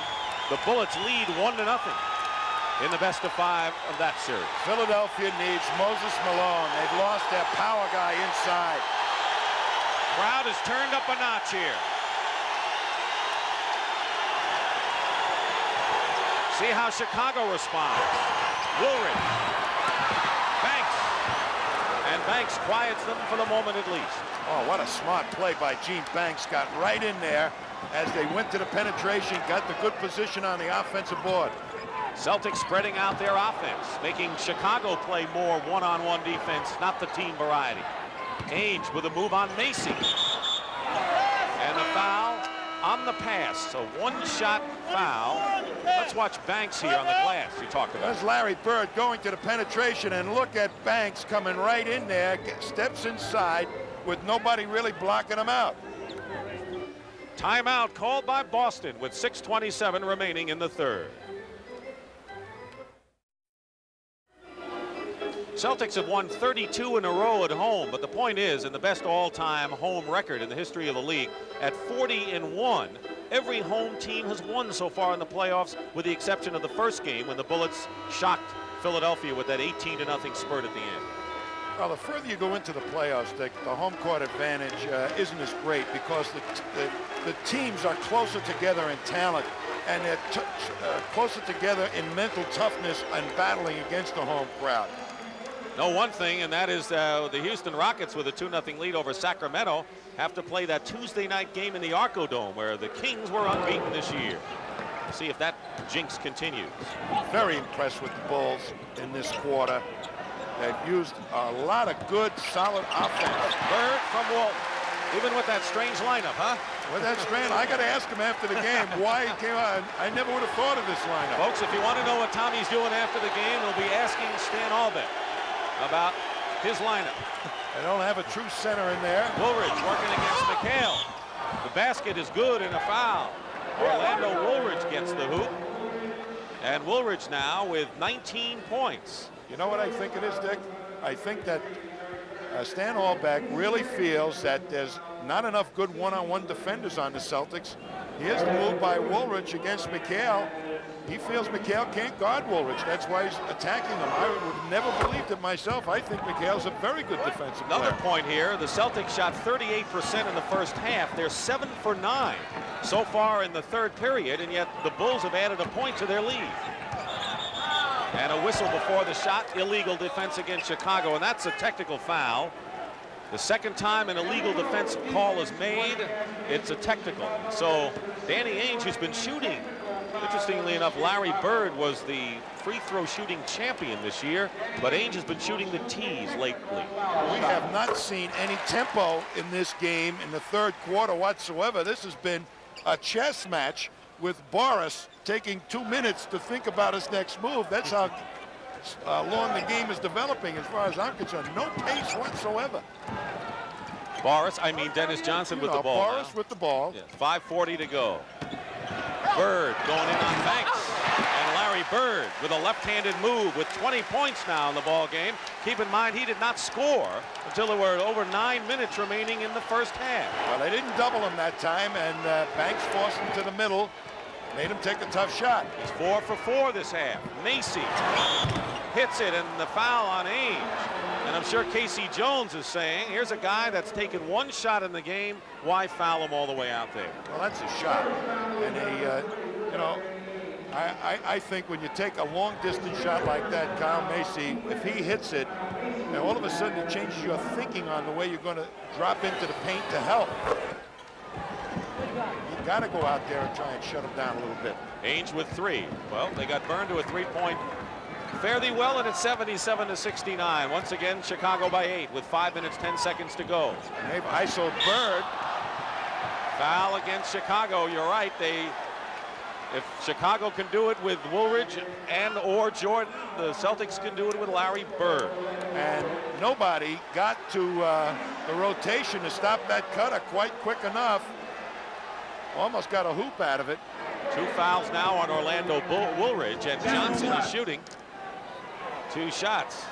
Well, Bird is responding to the defense that the Bulls are playing against him. One time he doesn't get doubled, he makes the swooping move into the lane. This time he gets doubled, he sets up 2 easy free throws.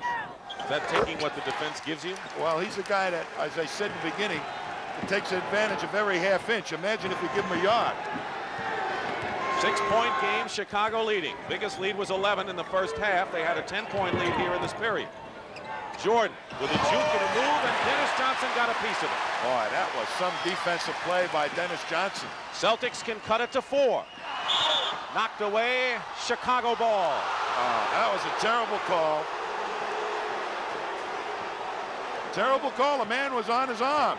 Should have been a foul. Jordan out up on top. A 1-4 offensive alignment for the Bulls. Macy working Ainge. Banks. Woolridge. He swung it nicely, but Woolridge missed it all. And the Celtics once again with a chance to cut it to 4. Bird. He lost his footing, but yet made the layup. And a timeout by Stan Albeck. It's a 4-point Chicago lead.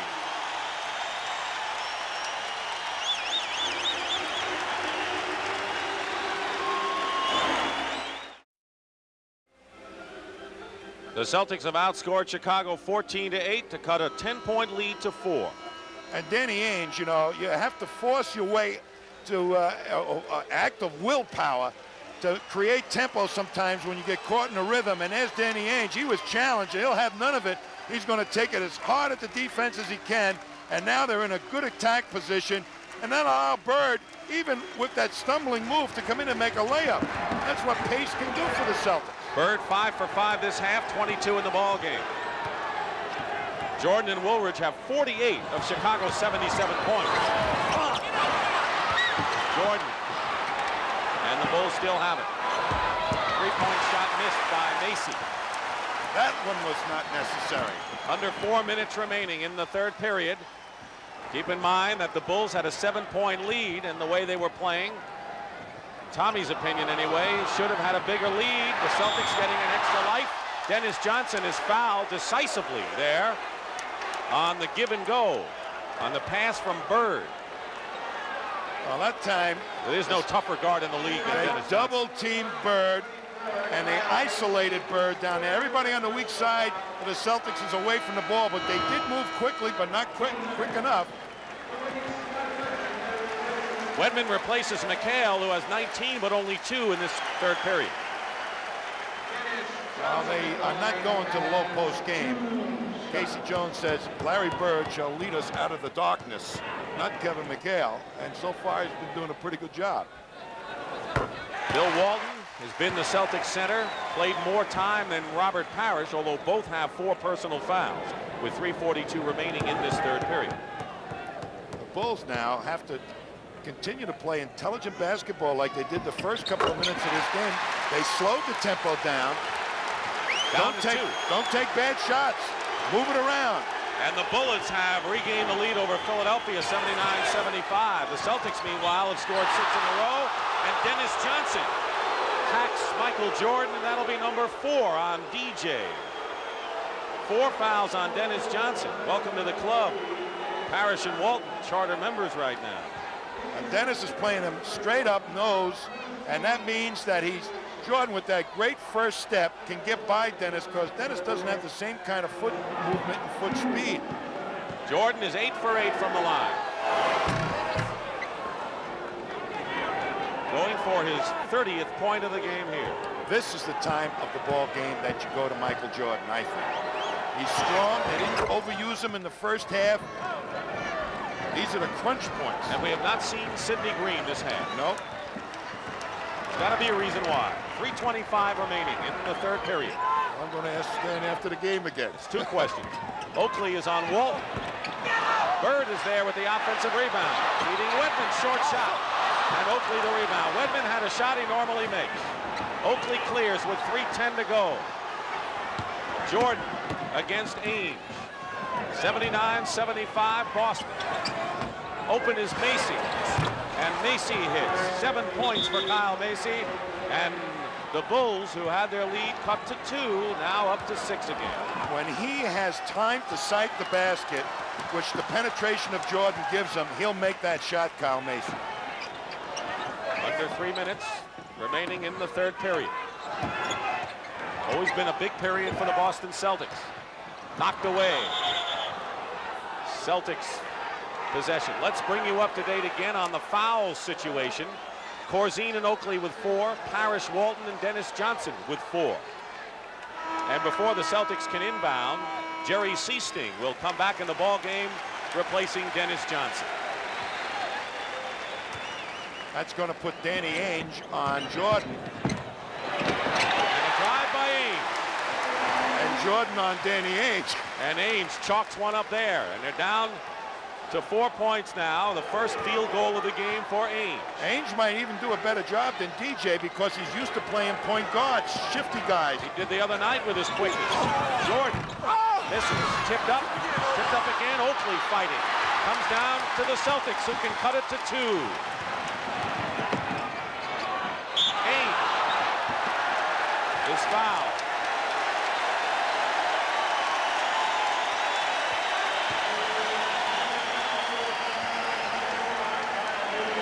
Danny Ainge will go to the line, 90% from the free throw line, to try to bring the Celtics to within 2 points. John Paxson comes into the ball game, and Kyle Macy goes out. Macy with 4 fouls. Danny Ainge, you know, is a very big guy to play point guards. He's got exceptional quickness for his size, and has learned to contain a real good fast man between his knees.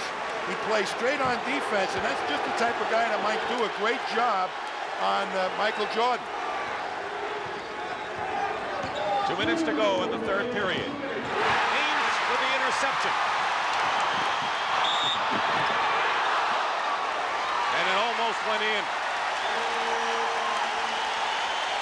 So Danny Ainge is clearly the spark plug for the Boston Celtics here in the third period, leading the break, making this great defensive play and getting the crowd into the game. What a move. But Danny, you know, when you play a Michael Jordan and he knows he's got get that first step on you, boy, that gives him a world of confidence. Danny Ainge right now is saying to him, you can't do it. And we're tied at 81. 6 in a row run off by the Celtics. And they have erased a 10-point lead here in the third period that the Bulls enjoyed early on. Inside to Jordan.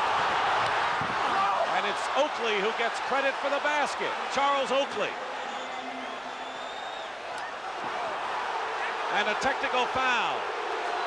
has been leveled by Jake O'Donnell. I think that was an unnecessary technical foul by Jake O'Donnell. It was called from one end of the court. Danny Ainge made a gesture, and Jake O'Donnell was completely up the other end of the court. He made it. He's looking for it. Jordan, 31 points. And the Celtics trail by 3 with 1:35 to go.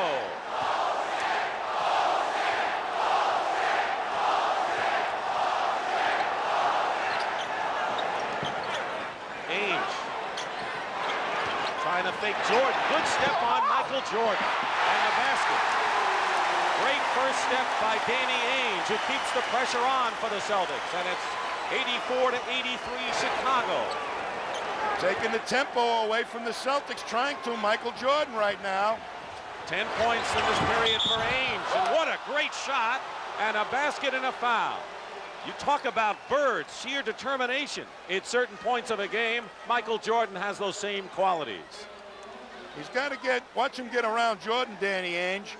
And strong left-hand drive. And Walton right there. And here comes Jordan, but Ainge is in front of him, angles him off, turns him loose to the second defender of the Celtics, but Jordan overpowers him. And Walton has committed his 5th personal foul. Bill Walton has 5. Parish is on the bench with 4.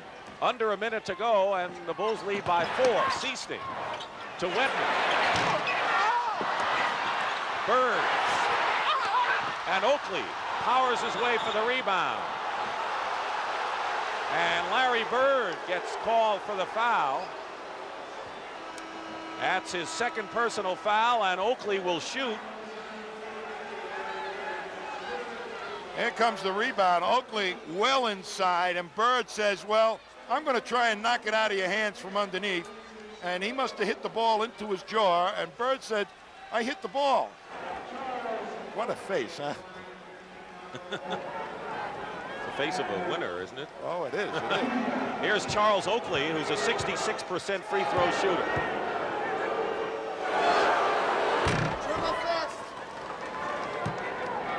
Kevin McHale, who has 19 points, only 2 this period. Bulls have made their last 14 free throws. Now make it 15. Walton on the bench with 5. Robert Parish also on the bench. He has 4 fouls. Celtics playing without a center. McHale is playing center at this point. Inside against Oakley. And the foul against Chicago. A push. A very late whistle. The shot was rebounded. Sidney Green has come into the ball game. First time he has played in the second half, replacing Charles Oakley. Woolridge has his 4th personal foul, and Parish with 4 comes back in, replacing Scott Webber. So Sidney Green, who performed so well in the first half for Chicago, with 4 points and 5 rebounds in brief play, in there for the first time this half. They've got a bigger team in there right now, the Boston Celtics. See if they can capitalize on that bigness, that size. You ought to be fresh. Right, because Chicago is not capitalizing on their quickness and speed with fast breaks. Bird is 24. Woolridge powers his way in, blocked by McHale, out of bounds. Chicago still has it. Kevin McHale with the blocked shot. He's had at least 1 block in the last 30 games for the Celtics. Well, Woolridge rolls back, and there's McHale right there with him. 4th block this game. Jordan against Ainge. Jumper good with 16 seconds to go, 91-85. Well, Ainge forced him left, forced him right into the second defender, but Jordan with that great leaping ability can go over the big guys too. Playing for the last shot, Ainge goes for 3 and hits it. 7 seconds, Chicago has an opportunity, leading by 2. Paxson. Blocked by McHale, and that'll do it. That'll do it at the end of the 3rd period. The Bulls have taken the blows against this great Celtic team and lead 91-88 at the end of the 3rd period, and will return after this word from your local station. Let's have a review of this ball game. Chicago, sparked by Michael Jordan's 17 first period points, took an 8-point bulge over the Celtics, 2nd time in the series they've had that lead. Larry Bird had 12. as Chicago's lead was cut to 7. Danny Ainge was the spark plug in the third period. Bill Walton has done a great job off the glass the entire game as the Celtics have inched closer to 91-88. But to the Chicago Bulls' credit, no matter what happens, as you look at the shooting story the rest of the way, and the Celtics certainly got hot so far in that third period, that the Bulls have showed poise in withstanding several thrusts by the Celtics at this time. Well, Stan Albeck must feel that and believe that philosophy that the Celtics cannot play good one-on-one defense. And he's spreading it out so that the Celtics are forced to play that type of defense. Larry Bird gets the first points to start things off. He has 26 in the ball game. Jordan with 36 is the high scorer in the game. Jordan has scored 85 points in the 2 playoff games. Paxson guarded by Seasting. Into Green. Green is fouled. There's that spring that Sidney Green has inside. See a heck of a pick by Robert Parish to free Bird. Gene Banks has to roll off, but Bird still has time to get the shot away. And Bird, as we say, only needs a half inch. Foul was on McHale, his third. Sidney Green has been in a shooting slump the last month, trying to work his way out of it at a very tough time to do it. Playoffs against Boston. But this is a low post option that I think has been very fruitful for them in prior ball games. He can go over, Sidney Green can go over Kevin McHale. Celtics looking to tie it again. Dick Stockton and Tom Heinsohn, fourth period. Game 2, best of 5. Celtics won the opening game, and they're in a dogfight here against Chicago, trailing 92-90. Diving for the loose ball is Gene Banks, but the Celtics still keep possession. Chicago trying to do what only one other team has done all year, beat the Celtics here at Boston Garden. You know, you have to keep your mind together, Gene Banks, and playing a Larry Bird, particularly in the Boston Garden. You know, if they throw 9,000 picks for Larry Bird to get one shot, and Banks has the utmost respect for Bird. He says he's the craftiest guy he's ever played against. He learns something new for his own game every time he plays him. Bird, with 1 second on the clock, hits a three-pointer.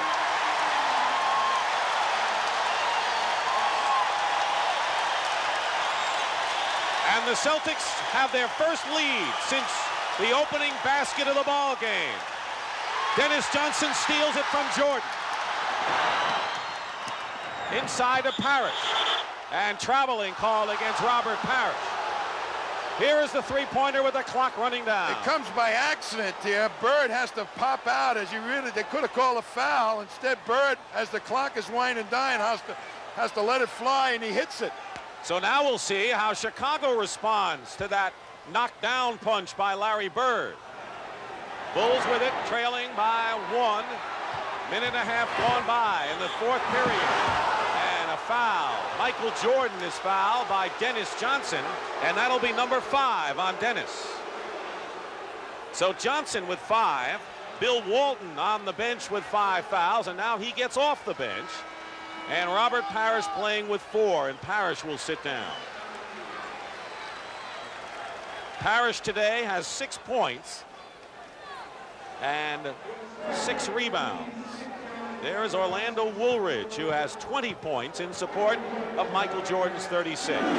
Now 37 for Jordan. Michael Jordan. Well, you cannot stop him because he handles the ball so much, and so much a percentage of the offense is designed for him to just get the ball and score. 14 for 14 from the line. Chicago regains the lead. McHale going in and is fouled. Bring up to date on the story involving Michael Jordan. He missed 64 games of the season, and the Chicago management did not want him to play anymore. He had a broken left foot. He wanted to play. They said, okay, you can play. They wanted to limit his minutes, and they did. However, he had to sit down with 30 seconds to go and the game on the line against Indiana. He wanted to play. The crowd howled, and Michael Jordan put his foot down and said to the Chicago Bulls management, I'm going to play basketball. That's what I am, a basketball player. And they had to back down, and Jordan has played. And one of the great tributes to integrity and credibility in this sport is on the shoulders of Michael Jordan, I believe. I think it is a great story for him to stand there. He loves to play the game, and he wants to be on a winning team. Nearly 2 minutes gone by in this final period. Boston by 1. Chicago has led virtually all the way. Jordan banks it in, and Jordan with 40 points. He had 49 in game 1. Seesting went out. Ainge came back in, and Ainge has ended up with the defensive assignment now on give and go. Bird to Dennis Johnson. Corzine the rebound. Ainge is going to guard Jordan now. Sidney Green. Bird. Dennis Johnson. McHale crashing the boards. Who wants it? McHale! He was almost on his back, Tommy. They're figuring you're going to get a foul on the play, too, but no whistle.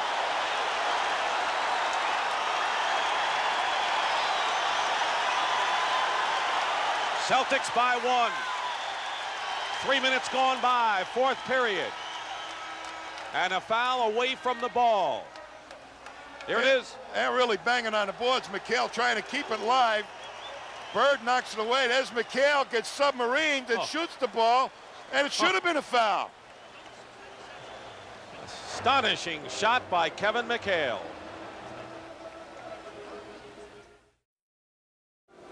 Tommy, let's see that shot by Kevin McHale again. That'll be in all the highlights tonight at 11. Well, it's like a quarterback throwing a touchdown pass as he's going down. I've seen Larry Bird do some amazing things. We're going to see another angle. It probably look better from this angle, of course. Look at that. I mean, didn't know what else to do with the ball than get it up there, hoping that the whistle would blow. He gets the basket, but no foul. We expect more of the same as the playoffs move on next Saturday, 3:30 Eastern. And a doubleheader on Sunday, beginning at 1 o'clock Eastern. Great stars of the game, and you'll see them on CBS. All the way to the NBA Finals, which you'll see exclusively on CBS as the drama just begins. 9:02 remaining. The foul was on Danny Ainge, his 4th personal foul. It's been seesaw now, 6 lead changes, but most of them in the last 2 minutes. Jordan working against Ainge now. And Jordan, if he was hit on the hand, it looked like he lost control of the ball, but he was pushed. And if that's on Ainge, that's 5 on Dan. That is. Did McHale have an assist on this? Well, Danny is trying to stay one-on-one with him, bodies him. That's the wrong thing to do, to body him. And then McHale pushes Ainge into Michael Jordan. That was on Ainge. A lot of fouls called on the 2 guards defending against Jordan right now. They're trying to save Dennis Johnson for the stretch against Michael Jordan. Having Ainge play him now. 42 points. That's what you want. You want Dennis Johnson to be there down the stretch. And he has 5 on the bench. Inside to McHale. See you later. You overplay against McHale, and he gets the ball. Just count it. And the Celtics regain the lead. 25 for Kevin McHale. Boston is really having trouble getting pace going because there's so much poise right now by the Bulls to get the shot they want. Jordan misses. Woolridge has the rebound. Chicago Bulls are playing as if they've been in the playoffs every year for 10 years. Sidney Green misses, and finally the Celtics get it, and McHale the rebound. The Celtics' biggest lead was 2-0, and now they can open up a 3-point lead. Walton, great inside move. Passes to Bird, doubled quickly. Good rotation for Chicago. Dennis Johnson into the ballgame. Sidney Green is fouled. Going for the ball with 7:50 remaining. Stan Albeck's reaction to the action. I like the way his tie flops up and down. And he's got a hop in his step too, huh? Larry Bird with his 4th personal foul. Look at the litany of fouls we've got here. We've got Walton with 5, Ainge with 5, Dennis Johnson with 5, Parish with 4, Bird with 4. Maybe that's what that isolation game is doing, is drawing attention to the individual one-on-one defender. And the move for Casey Jones might be to try and really take the ball out of the hands of a Woolrich or a Michael Jordan with double teams. 7:50 to go, and a lot can happen. But here's a team, the Chicago Bulls, who lost 52 games. This is the first time a team has made the playoffs with 50 or more losses since the Bulls did it in '68. And they're tied in Philadelphia. And I'd have to say the 76ers, you want to use the old cliche, backs against the wall. They're against the wall now. Can't afford to go down 2-0. With 2 more games coming up. Bird goes for 3. Celtics lead 102-100. They were down by 1. Now they're up by 2. 32 points for Larry Bird. We told you about Bird and Jordan at the start. Blocked. Paxson has a shot blocked, and Ainge will get an easy basket.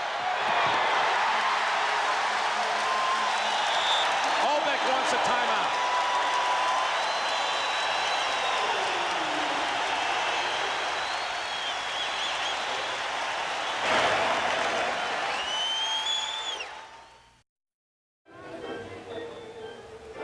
With 7 minutes and 12 seconds remaining in the 4th period, the Boston Celtics have their biggest lead of the ball game now. 4 points. A Venus flytrap defense. They invite you in, close up on you, and then chew you up and spit you out. And out comes the ball, and the Celtics converted that into a fast break opportunity with nobody on Danny Ainge for the layup. Now, this type of Boston trying to create tempo at this point. They got to do it with defense. Chicago has really got the pace of the game exactly where they want it. John Paxson guarded by Dennis Johnson. Michael Jordan guarded by Danny Ainge, who's shadowing him. They're isolated. Game of isos right now. Isolation. They double team now. Walton has come out to meet Jordan. Jordan trying to use his quickness, and it works. Michael Jordan with 44 now in the ball game. And Walton afraid to foul that time. Backed off Jordan a little bit. Walton with 5. Next foul, and he's gone. Oakley in there. Guarding Walton. Woolrich on Bird. Bird with 34. Keep in mind, Bird didn't get his first points until 15.5 minutes were gone into the game. And the 2 stars we talked about at the top have not disappointed a soul.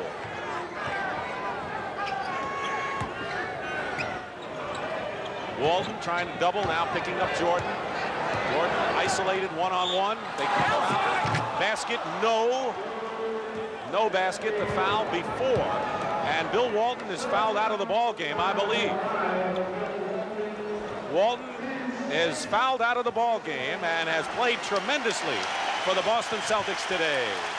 Little pick and roll action forces Walton to end up with Michael Jordan, and he alertly knows that Walton's in foul trouble and has a good opportunity to take it to the hoop. Now Walton kind of bumped him before the shot was taken. Jordan misses the first.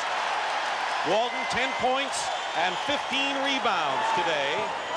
Jordan hit his first 16 from the line before he missed there. And he misses both of them. Is that fatigue? I think it might be, Dick. But you got to miss some free throws once in a while. I think Jordan right now, they did a great job of not asking him to do too much too early. Just under 6 minutes to go, 4th period. Celtics leading by 4. And they'll call the foul away from the ball.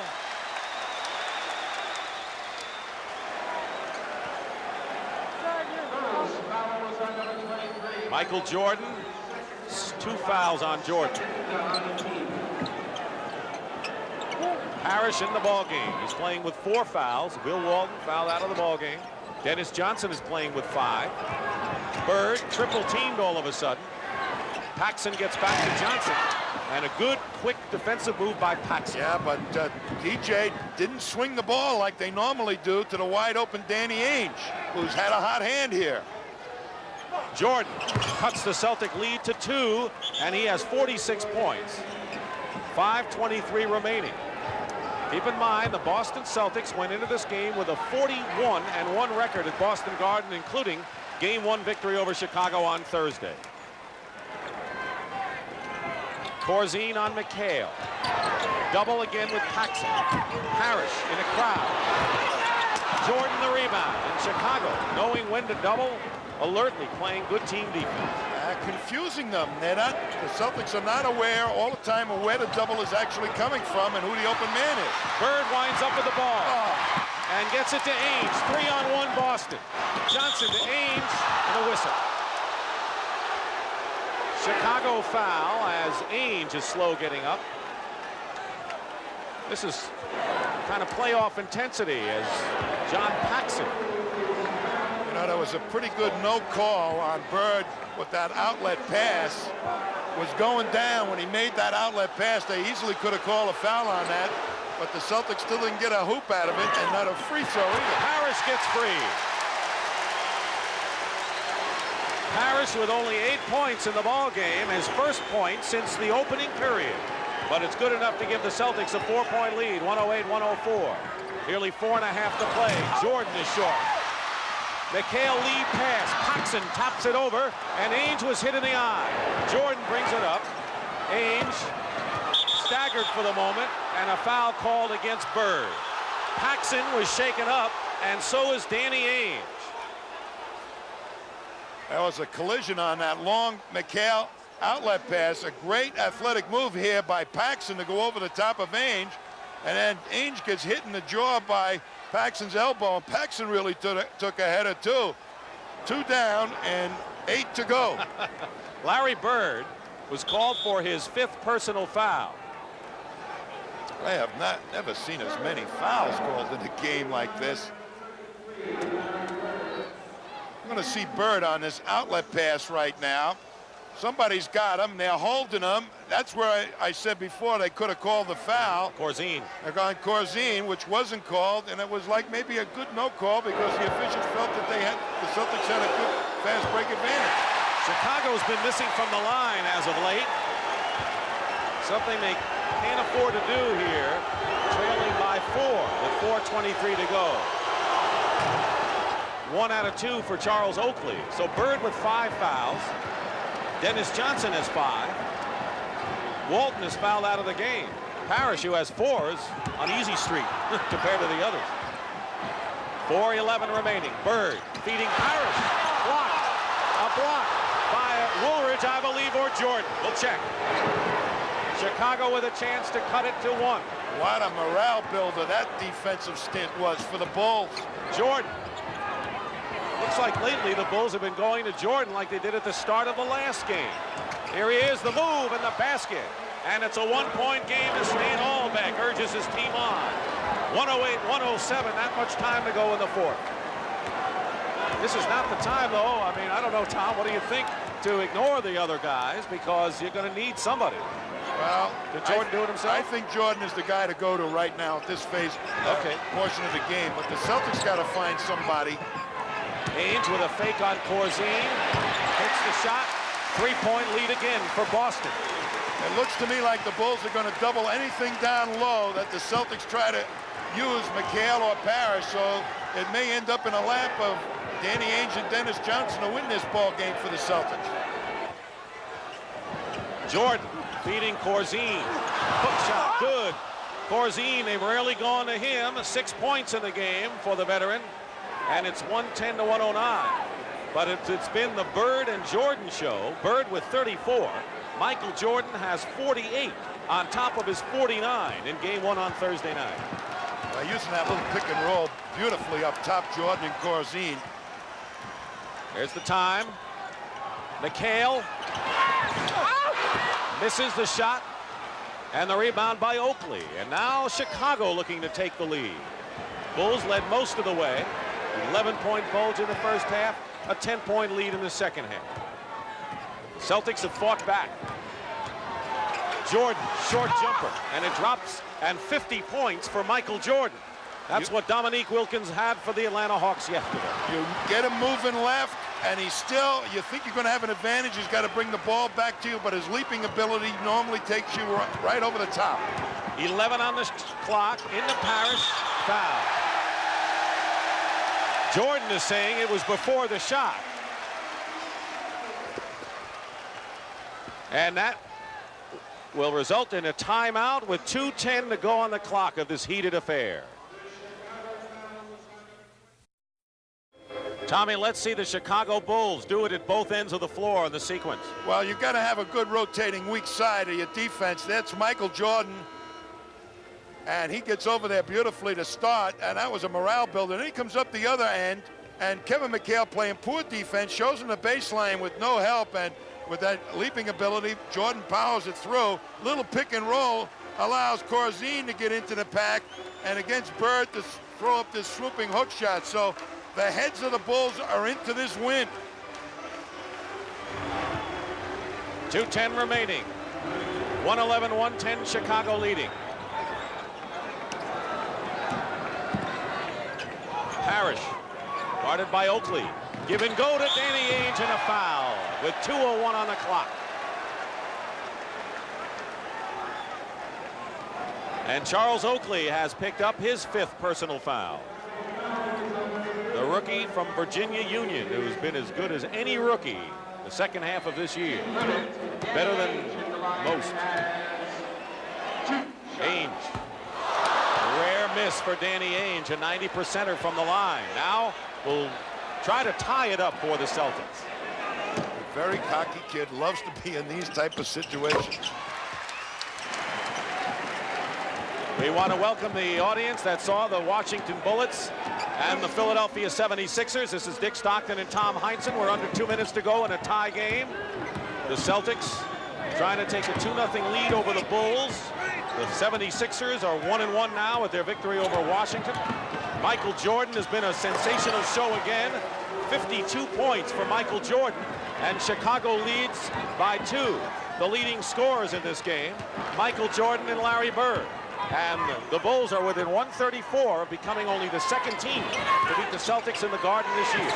Parish, McHale, offensive rebound, knocked out of bounds. Celtics wanted goaltending.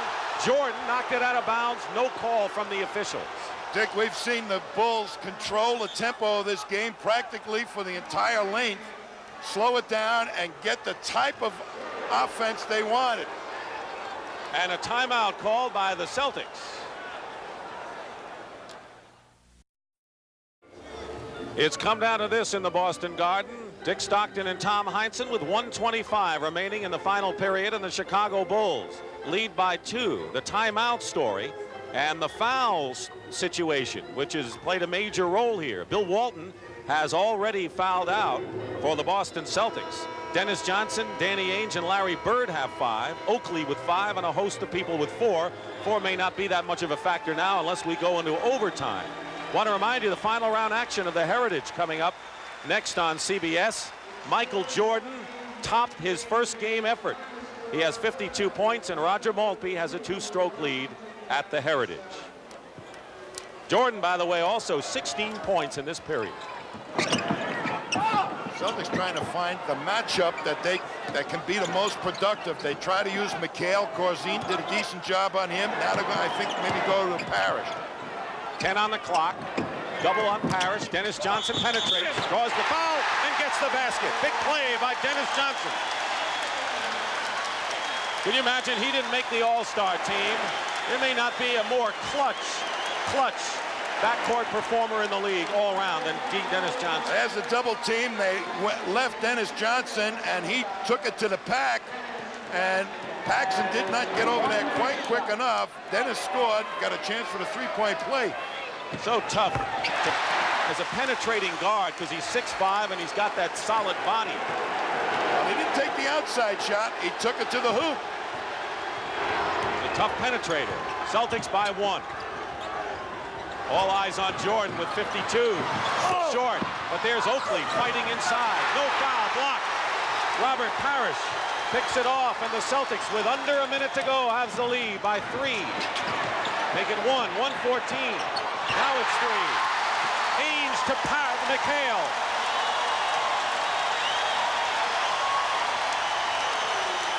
.27 for Kevin McHale. Those big guys run down the middle of the floor. They get open. It's been the Celtics story this year.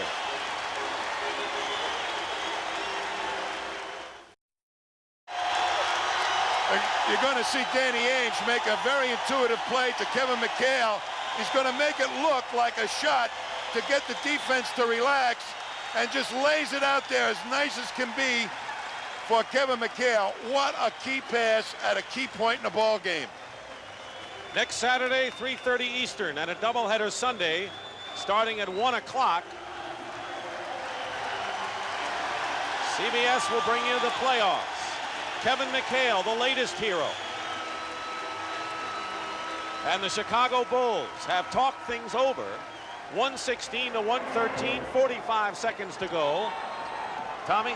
Well, if it doesn't go to Michael Jordan, I'll be very surprised. But what they really have to do, the Celtics will be jumping at him, is on the shot by Jordan. If he misses, everybody bang the board. Paxson. Corzine in the corner, inside to Oakley, and a foul. Parish, that'll be his 5th personal foul, 5 on Robert Parish. So they went to someone else other than Michael Jordan and Casey Jones. Well, they beat the Boston press, and here's Oakley underneath, and there was the foul on Parish. Bird had a hand on the ball. Boston went up and challenged Michael Jordan. Oakley 66% from the line on the year, 4 for 5 today. But when they pushed it up, the rest of the defense of the Celtics wasn't into play. Good move by Paxson to create it. And the Celtics lead by 2. And now Chicago has to play defense right here and not allow the Celtics to score and perhaps not to foul. They'll get another possession. 23 seconds and 11 on the shot clock. Bird guarded by Woolridge. Bird fires it up blindly. Parish loses it to Oakley. And there are 8 seconds to go, and Chicago calls timeout with 6 on the clock. A 2-point ball game. Chicago. Larry Bird threw up a wild shot. Parish seemingly had the ball, and there was Stan Albeck looking on as Oakley ultimately wound up with the ball. That was a 4-hop play. And Stan, right on it, calls the timeout. But here's Bird being double teamed. I think he was really hoping he'd get a foul call that time.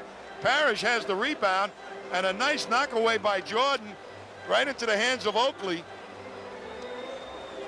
Well, they got the ball to the man they wanted, Larry Bird. Not the best judgment that time. He thought he might have gotten fouled. That's why he let it fly. All right, so 6 seconds to go, Tommy. The obvious thing is to let Michael Jordan do it, either outside or inside. He has a career high of 52 points. Tremendous effort by Michael Jordan.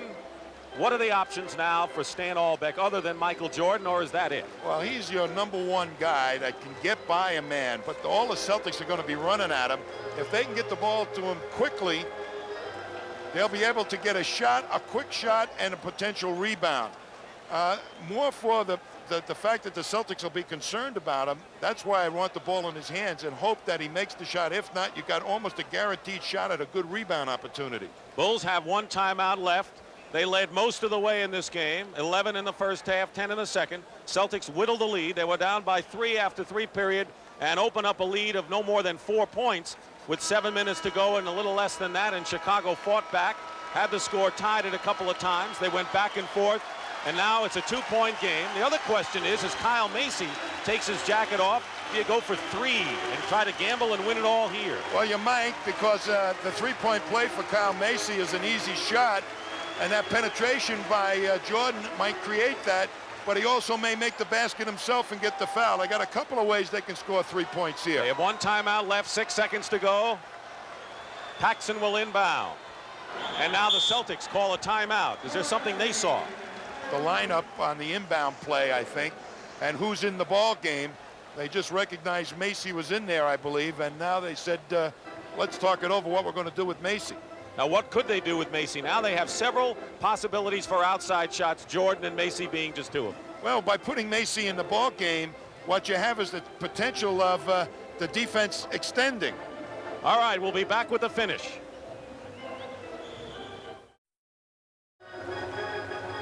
The Chicago Bulls have given the Boston Celtics a tremendous battle today, but need 2 points to tie, perhaps 3 to win with 6 seconds to go. Michael Jordan with a career high of 52 points on the heels of 49 in game 1.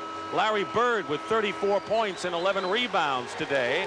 And talking about whether to go for 3 or 2, keep in mind that Bird has 5 fouls, Parish has 5, Walton's out of the game. Chicago may be better off going for 2, but who knows? They got Paxson and Macy in there. By having them in the lineup, that might extend the Celtics defense. Wedman is in for Boston for defensive purposes. That's the change the Celtics made. Michael Jordan working against Dennis Johnson. Clock running down, 3 seconds, 3-point shot, no good. And a foul, wait. A foul against Kevin McHale has been called by Middleton with no time showing on the clock. Kevin McHale can't believe it.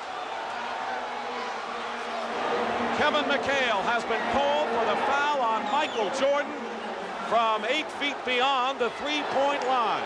I have to see it myself. Here's Kevin coming all the way, and we didn't see what actually happened, but players do fake the foul. He can tie it up here and send the game in overtime. No time remaining. He made his first 16, then missed 2 before he made the 1, and this is pressure.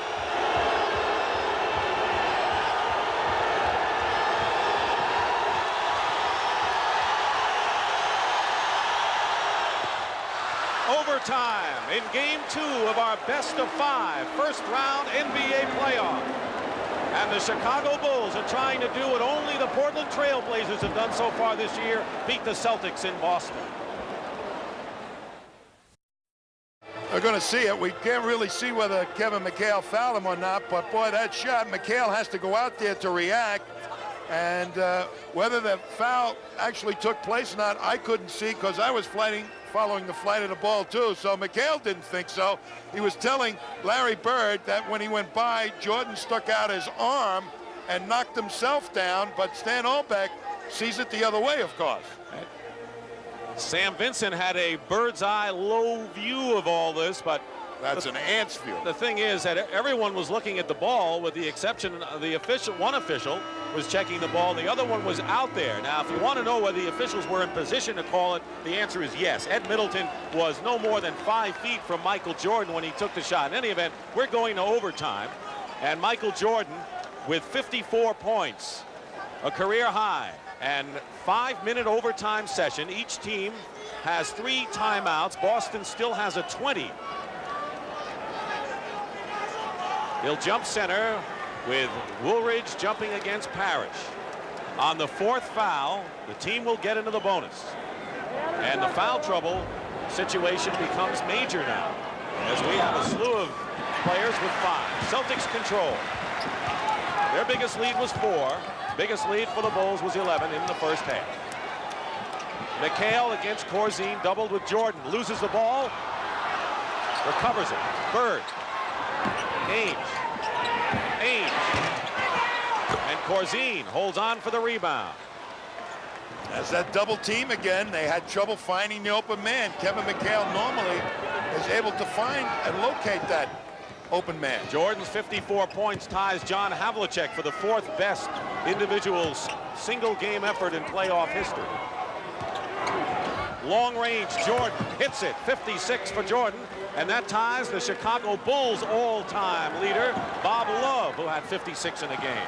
And the Bulls lead by 2. That kind of answers your question about whether it's tied or not. You don't start hitting outside shots like that at the tail end of a ball game if you're tired. I think he was used wisely in the offense in the early part of the game by Stan Olbeck. Pick and roll, Parish.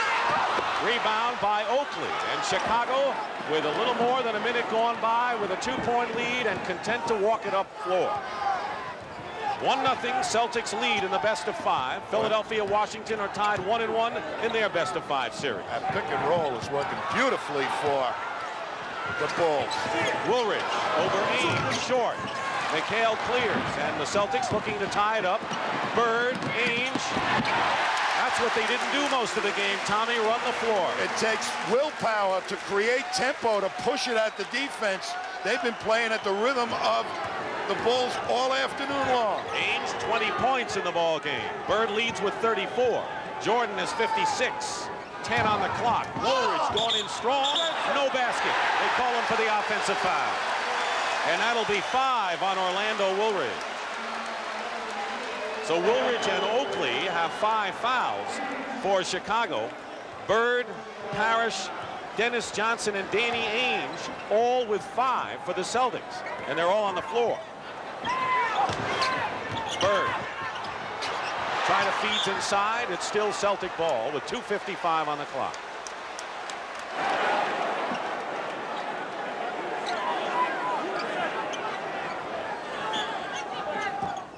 Ainge, baseline, fires it up. Bird loses the ball inside, and Oakley got a piece of that one. 118, 2:45 remaining in overtime. Jordan hit 2 free throws with no time on the clock to send it into OT. Throws up a wild shot here. Celtics trying to take the lead, 2-on-1. Parish is fouled by Paxson.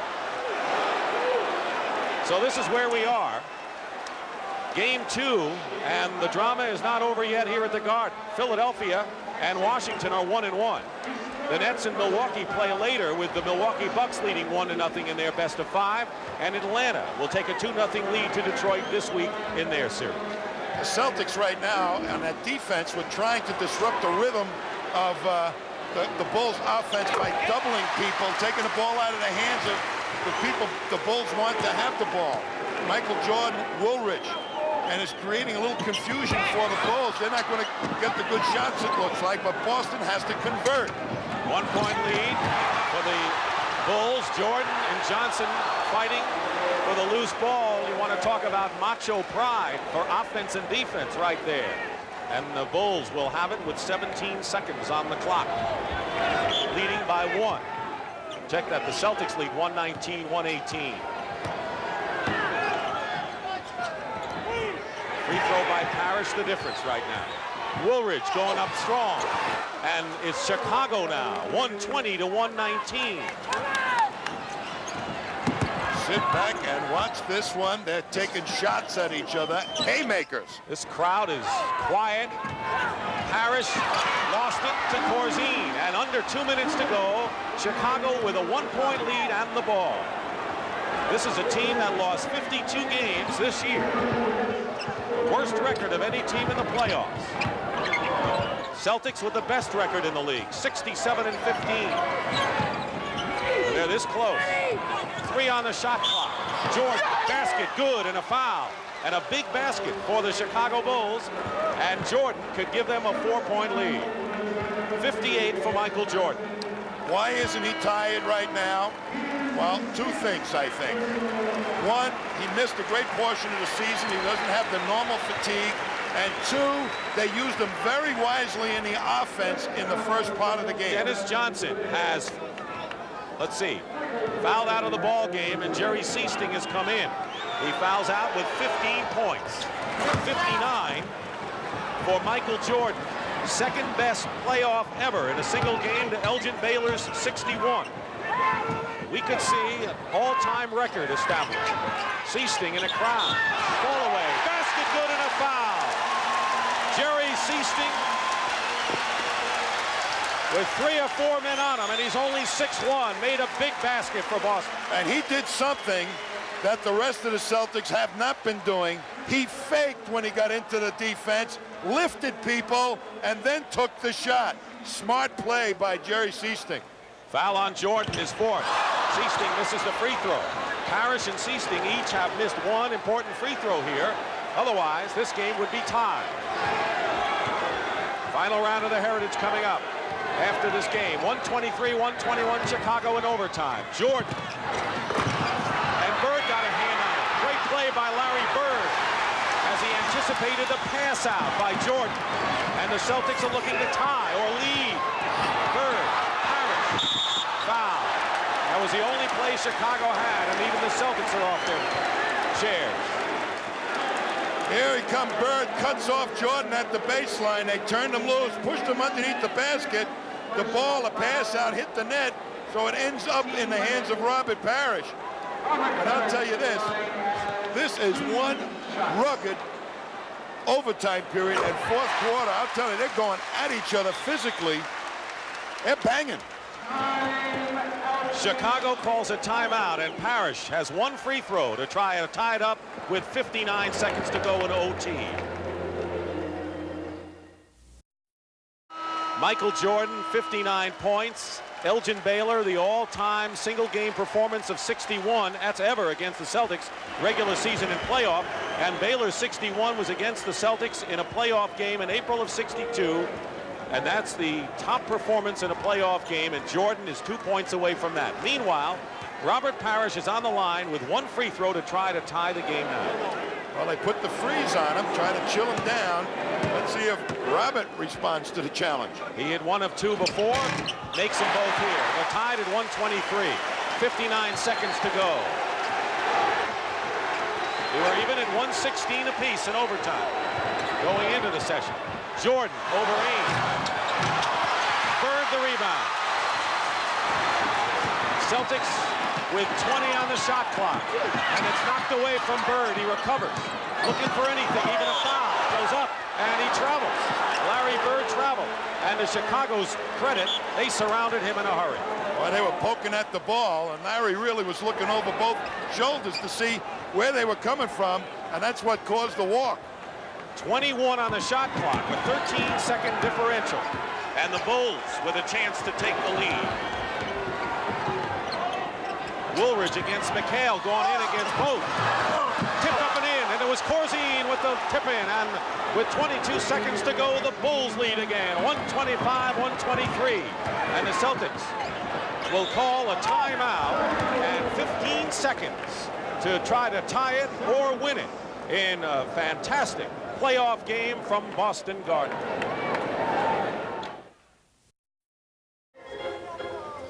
We're going to look at Dave Corzine right here.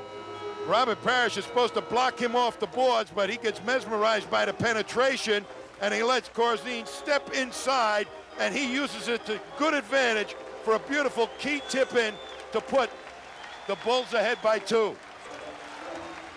And here it was. Dave Corzine, one of the unsung leaders on the team, maligned at home by the Chicago crowd with as big a basket as he's ever had. 8 points and 8 rebounds. 15 seconds to go for the Celtics to try to tie it or win it, trailing by 2. Bird inbounding. McHale, Ainge with a fake, goes all the way in and ties it with 12 seconds left. Chicago still has 2 timeouts. They'll use one of them now. It looked like Ainge had easy sailing for that tying layup. Well, they were looking to play Ainge for the pass, and once he got past Michael Jordan, everybody went back to their own man, thinking he was going to penetrate and then pass. Nobody really made a real commitment to him, so he just said, why not? I'll go all the way, particularly Oakley. Danny Ainge with 22 points, all in the second half, as Bill Walton, who fouled out of the game, leading the cheers. But now the focus is on the Chicago Bulls. This is first round playoff action. Tonight, playoff action continues on several fronts. In the NBA, the Milwaukee Bucks host the New Jersey Nets with Milwaukee leading 1-0. Denver is at home with a 1-0 lead over the Portland Trail Blazers, and Dallas will try to make it 2 in a row at Reunion Arena against Utah. Stan Albeck, who coached the Spurs, coached Cleveland before that, and the Nets in his first year in Chicago in a topsy-turvy year with Quentin Daly suspended with a drug problem and injuries to a lot of people, including Jordan, who missed 64 games. He didn't really have his true team until the last couple of weeks. And this game here, they are functioning so well and in developing the roles that I didn't think that they would be able to do, but they have really been outstanding today. Let's not forget Juwan Oldham, the 7-foot center, who is one of the top shot blockers in the NBA, who, if the series goes to 4 games, would be eligible to come back. And Oldham has had a broken cheekbone. He missed the last 18 games, and if Chicago can win here, he'll get a chance to play against the Celtics. But they haven't won this. It's 125 all, 12 seconds to go in the first overtime session. Well, is Michael Jordan going to get it again? The Celtics are trying to keep the ball away from him. And it goes to Corzine. He's got to get rid of it. Here's Jordan. Jordan with a jump shot. Jordan misses the shot. 2 seconds to go, and the Celtics call a time. They'll get a chance to win it once more. The first regulation ended when Michael Jordan missed a three-pointer and was fouled by McHale and hit 2 free throws with no time remaining. And now Boston can have the last laugh. Tommy, it looked like Jordan had his shot here. They did get him the ball. Corzine said, I'm going to get it to you, and he does, and he's wide open. You can't ask for a better shot than that from a player of Jordan's caliber, but he misses. And Bird alertly calls timeout. Bird with 34, McHale 27, Ainge 22 all this half. We'll get to the heritage as soon as this one is history. What does Boston do now with 2 seconds on the clock? Some kind of pass, either dead in a corner, I think, for Larry Bird, or a lob pass over the top close to the basket, maybe to McHale. But they've got Seasting in there, who might also, or Wedman, for that outside bomb. That's what you're hoping to get right now. I think the lob is out of the question. Ainge will inbound. Last year, the Celtics were hard-pressed by the Cleveland Cavaliers. They went to 4 games, but they were tough games.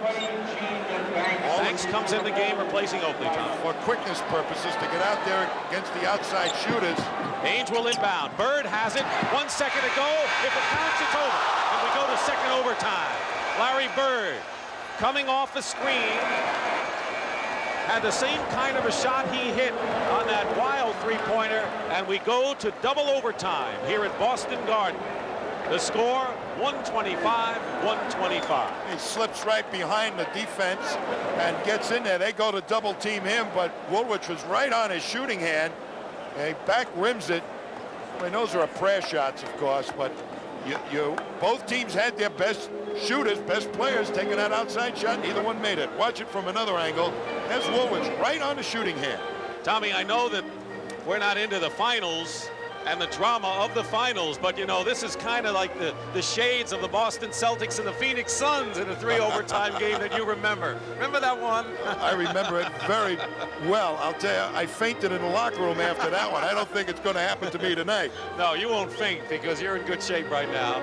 But we have seen a marvelous game, because there's no question that the Boston Celtics had the height advantage with that great front line. Chicago really hasn't had the unit.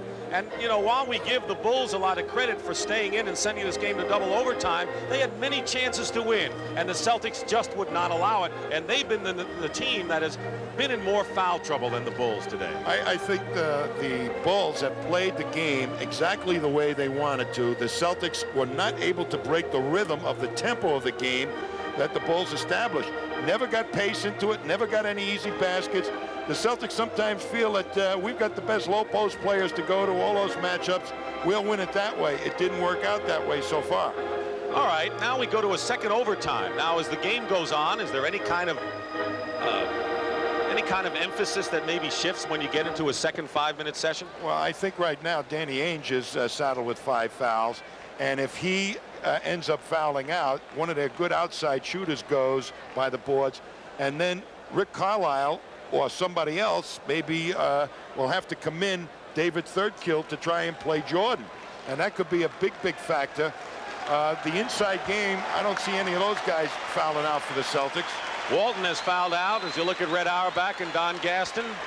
Don Gaston, one of the owners, along with Alan Cohn, Paul DePee. Bird with 5 fouls, Parish with 5, Ainge with 5. Walton and Dennis Johnson have already fouled out for Chicago. Charles Oakley and Orlando Woolridge both have 5 personal fouls. So Parish and Woolridge will jump again, and they've done this before. Middleton will toss it up, 5 minutes.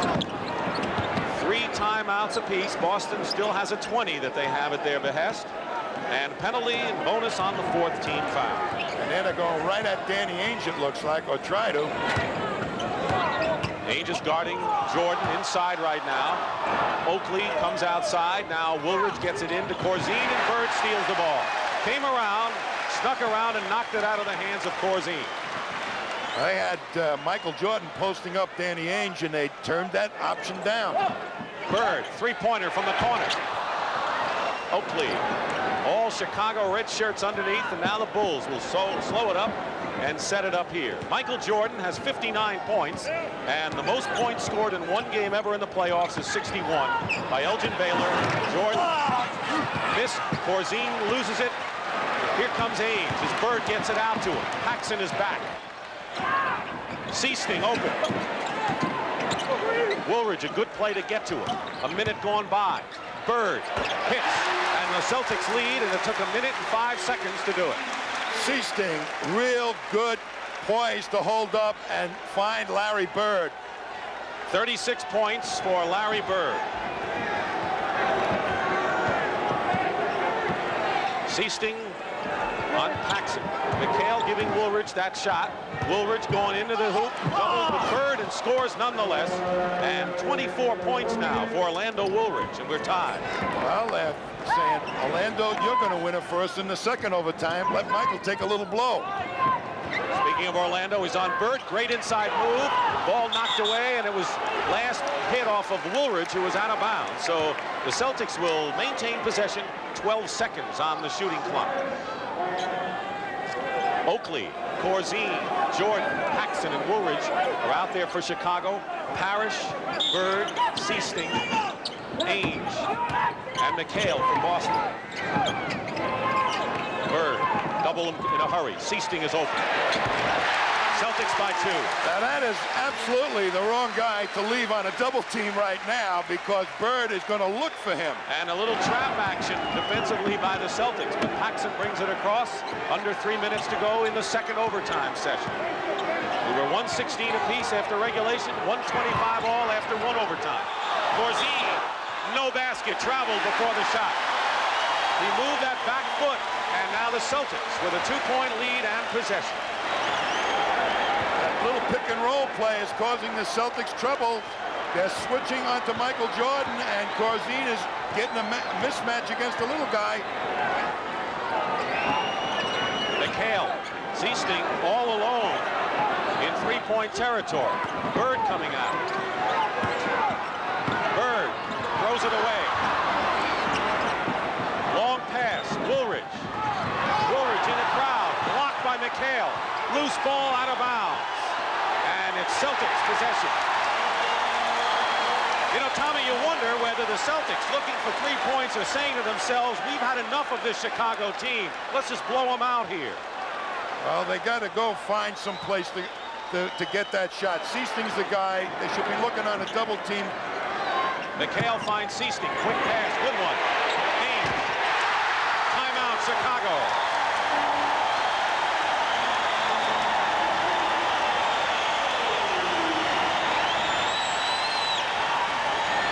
The biggest lead of the game for the Boston Celtics, with just under 2 minutes remaining in second overtime. 262nd consecutive sellout at Boston Garden are seeing a gem today. We're back here, 1:59 to go, 131-127. The noise, too much for this young tyke. But he'll take it. This is the excitement of the game. So now it's 131-127. Chicago has the ball, and keep in mind that man Michael Jordan, who has 59 points, has missed his last 4 shots. Well, he finally might be getting tired. No. You don't think so? No, I'm kidding. He should have been tired an hour and a half ago. Ainge guarding Michael Jordan. Jordan goes up with a shot and hits it, and has 61 points to tie Elgin Baylor's all-time single-game playoff record that he established against these Celtics 24 years ago. McHale working against Corzine. And Jordan the rebound, and with 1.5 minutes to play in 2 overtimes, Chicago looking to tie. And the Bulls took off the double team that time in respect for Seasting and Ainge's outside shooting. Jordan with 8 on the clock. Jordan ties the game. Oh, boy. 63 points, and you're looking at an all-time record. Oh, boy. Michael Jordan. That was a fantastic move. I mean, he went over 3 guys that time. No one has ever scored more points in a single playoff game in NBA history than Michael Jordan. 1 minute to go, and tied at 131. 7 on the shot clock. McHale to Seasting, open. And the Celtics regain the lead, and if you don't think Jerry Seasting has been maybe the missing ingredient to the Celtics this year, just see what he's done in this game. 8 points, but big 8 points. And incredible shooting. He went down and doubled at the last instant, and Seasting got the easy shot. He's going to make those. McHale is on Jordan now with 6 on the clock. He missed. Parish, the rebound. Not to be denied, he grabbed it away from Oakley. Celtics with 24 seconds to go and 17 on the shot clock, lead by 2, and this is a critical possession. How many times have we said that? 10 on the clock. Bird, pick and roll, Parish.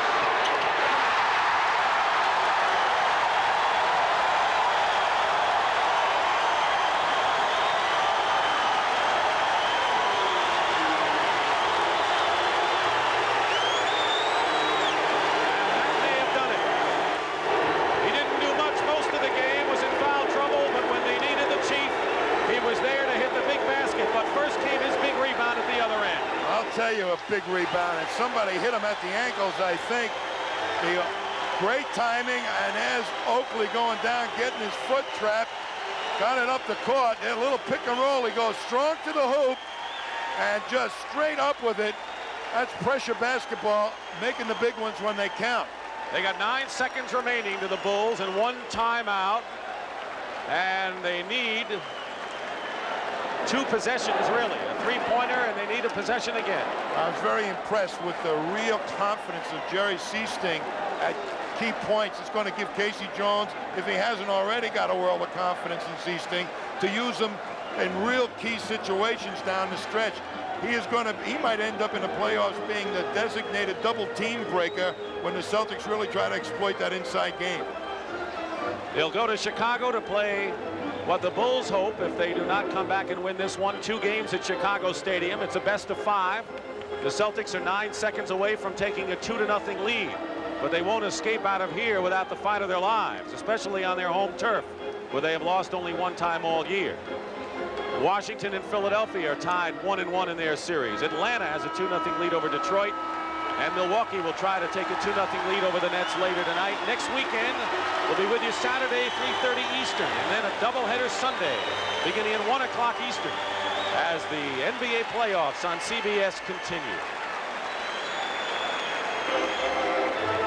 You know, the other surprise is that Danny Ainge has not fouled out with Michael Jordan handling that ball. Bird didn't foul out either. Well, I'm saying Ainge played very smart defense. He knew he had to stay in this game. Especially with Dennis Johnson fouling out. Right. 9 seconds to go. Chicago needs a quick basket, a foul. Hope the Celtics miss if they don't get a steal. And now the Celtics use a foul and chop off a second.